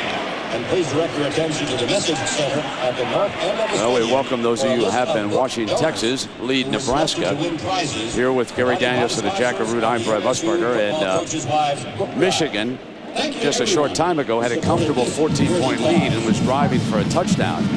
John Navarre was blitzed and fumbled, and a defensive lineman scooped it up and dashed in for the Spartan touchdown to make this a 7. Now Navarre, the senior quarterback there in the middle for the Wolverines, is trying to kill the clock.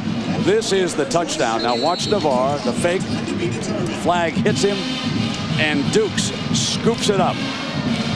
And the defensive end outruns the offense for the touchdown, and after the extra point, it was 7. So again, now we have 2:39 to go. Michigan with 3 timeouts left. The Spartans with a pair. It is 2nd down and 8. Another story is Chris Perry for Michigan. He's carried 48 times for 215 yards in this game. They put him on a wing on the right side now, and they bring the end around, and nothing at all doing with Preston. There's a penalty flag on the play. And Pearson got his helmet. Dave Pearson, number 57, got his helmet tore off. This is going to be interesting to see which way this goes. That's a huge call.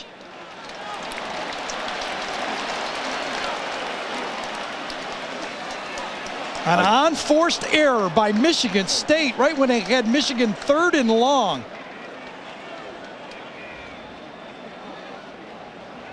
John L. Smith, his first year here. He's Lloyd Carr, veteran of these wars. He has not had great success in East Lansing over the years. Hands to the face. That'll cost him not just the 15 yards, but of course that puts the ball past the midfield line, and a 1st and 10 now for Navarre and the Wolverines, and they desperately want to kill this clock. And it's going to cost them at least a minute and a half too, and probably force them to burn their last 2 timeouts, because it would have been 3rd and long on the play. Perry is 2 carries away. Now right here, 57 is where it happens. Watch Pearson in the middle of the play. It's Askew, is it? Yes, there it is. Rips it right off in his hand. He's got it, and that's a dumb penalty. Number 49 as Perry with his 49th carry of the game to the 37-yard line, adding to his all-time Michigan record, and again slowly being helped up. Had close to 100 yards in the first quarter of this football game. Thought it was going to be one of those flash and dash games where the wide receivers threw it all over and everybody was kind of basketball on grass, but Lloyd Carr said, we're going to run it right at this sack-happy defense. 2nd down.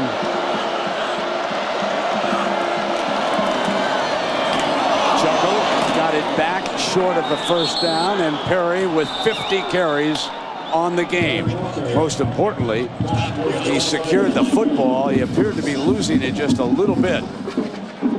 Down toward the 110 mark now. We're going to take a break because of the timeout. An unbelievable rushing day for Chris Perry of the Wolverines.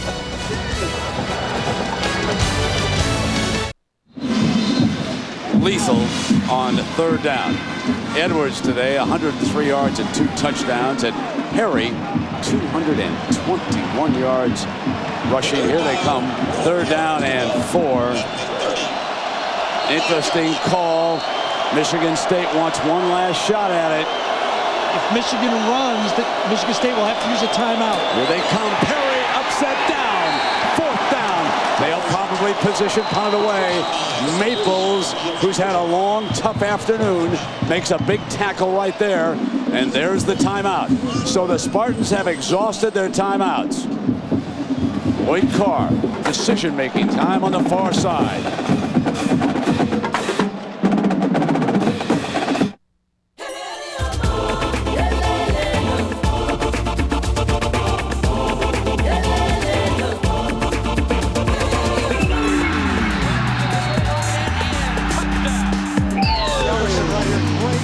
Adjusting in the air.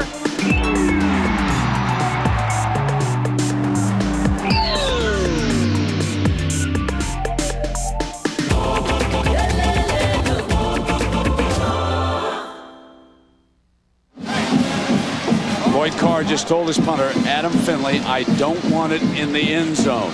And Gary Danielson just added like a good radio talk show host, and he doesn't want it blocked.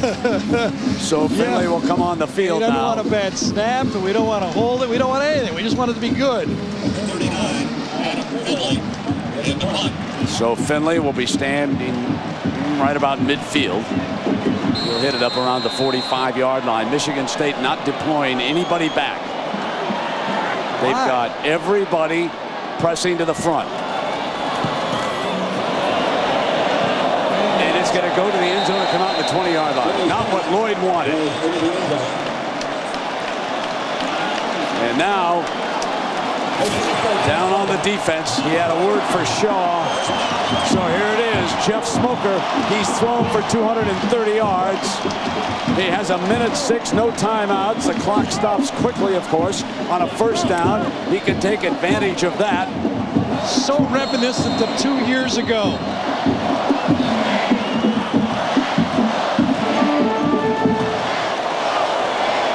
Trannon, Alexander, Shabai, not.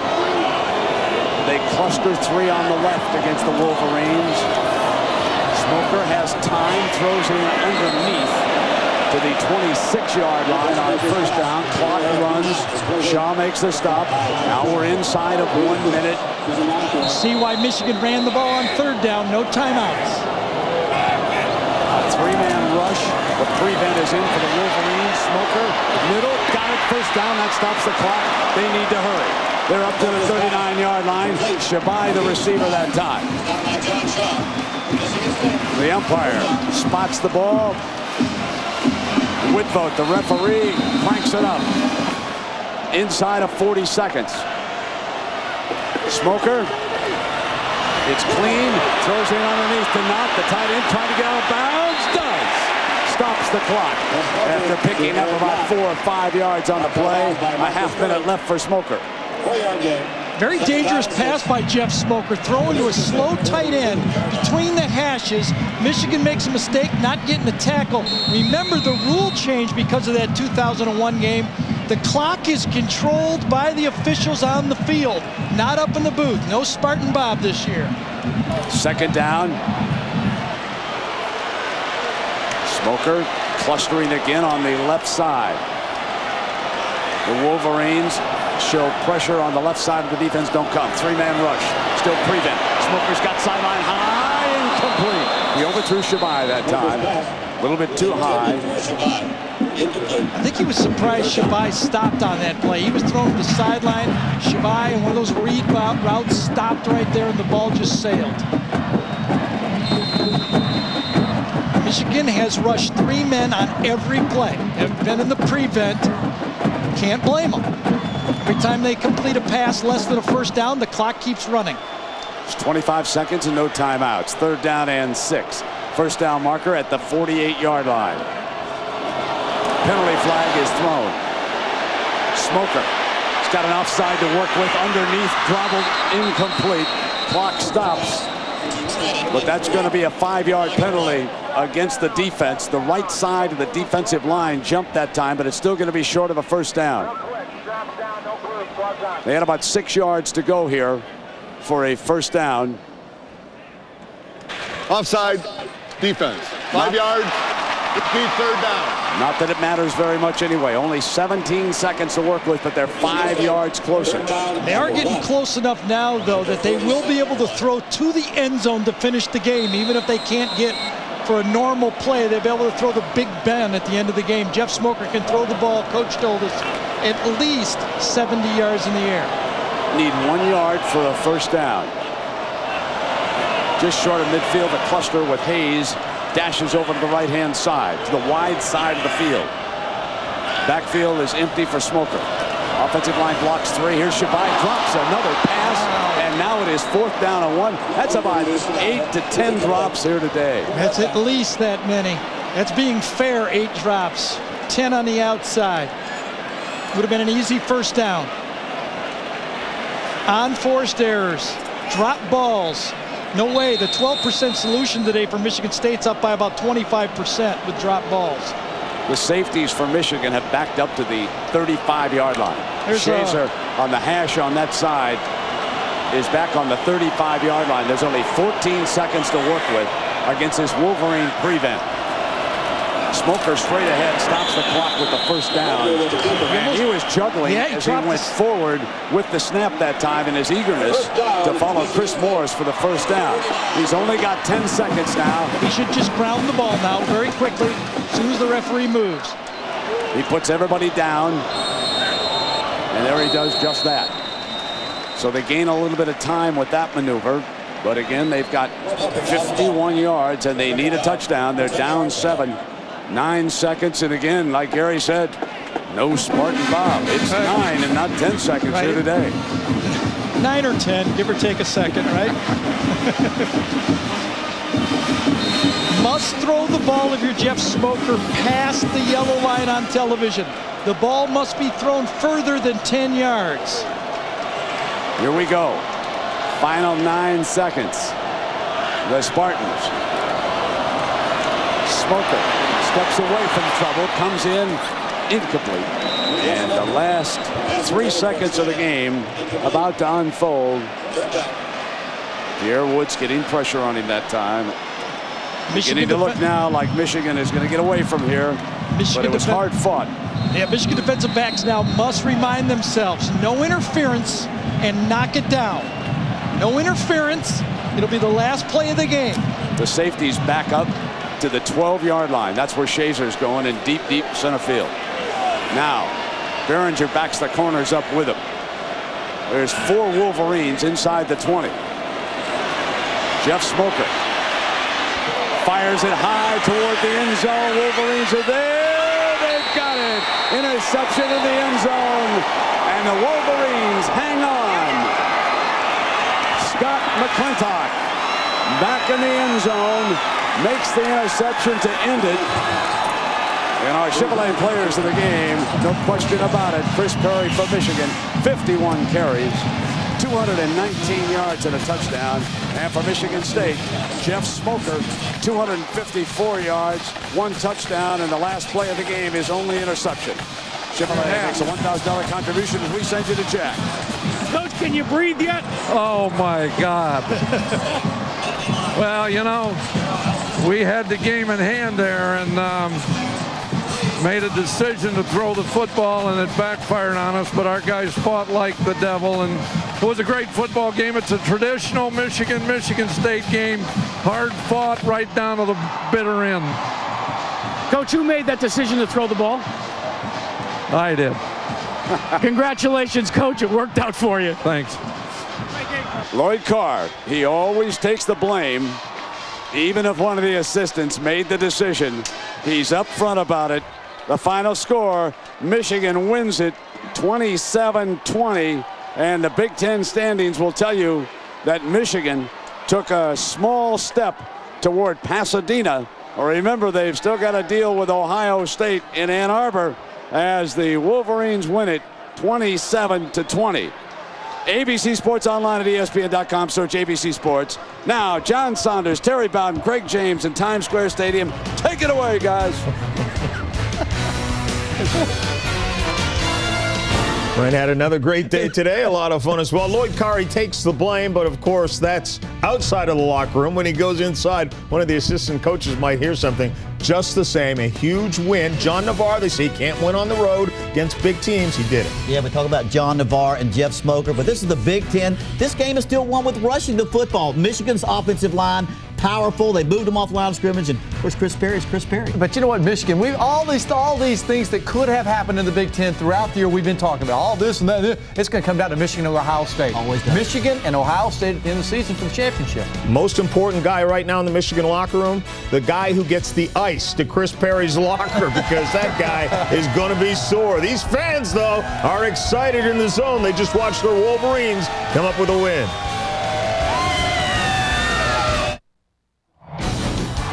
Well, he's just about on top of everybody's Heisman list. It's Jason White, quarterback of the Oklahoma Sooners, as he leads them against the Cowboys of Oklahoma State.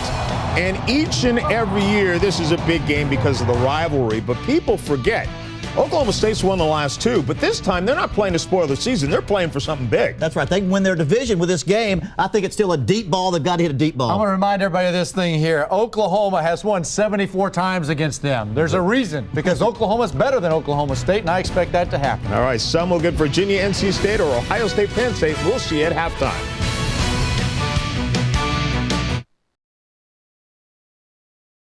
Michigan moves into first in the Big Ten. The Spartans had won 5 in a row, but John L. Smith's guys going down today. I wanted them to look in the mirror, number one, because we didn't play like we should have, like we could have, like we can, all of those things. Look in the mirror. Did you do everything that you could do? As hard as you can go for your teammates, unselfish, on every play. If you did, then that's great. And if you didn't, look in the mirror and answer yourself and show up tomorrow to get that done. That number one. The other thing is, we all had a hand in it. I mean, you win as a team, you lose as a team. Okay, so we will never see a finger pointed at somebody else. And come back tomorrow, we still control our own destiny. We can still have a great, great year. You lost to a good football team. Don't ever hang your head losing to a good football team.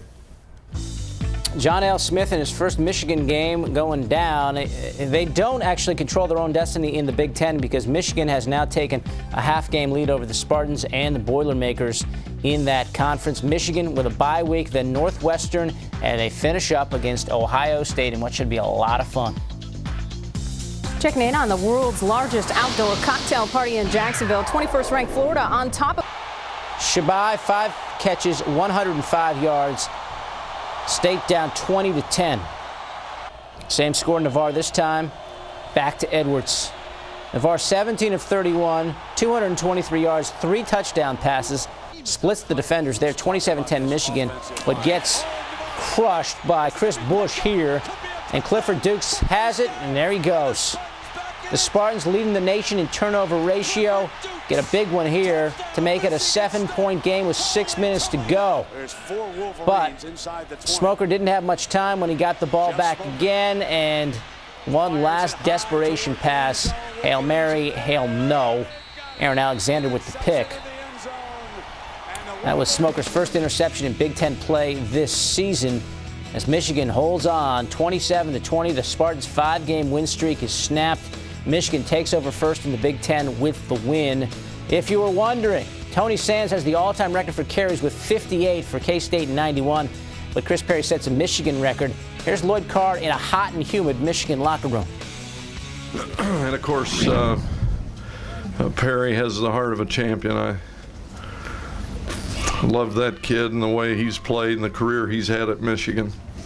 And I think John Navarre was, again, outstanding. Proved the kind of heart he has, the kind of competitor he is. Threw an interception early. But what he did on third down, and he had a couple balls dropped, but Navarre was outstanding. And I think our defense... All right, Lloyd, we've got to rush along to the full screen now. Chris Perry, 51 attempts. That is a Michigan record by quite a ways. The old record held by the A-Train and Ron Johnson, the former Giant, 42 carries for those two. Chris Perry does have some time to rest. The Michigan Wolverines have next week off, then they get Northwestern after that before going and taking on Ohio State the following week.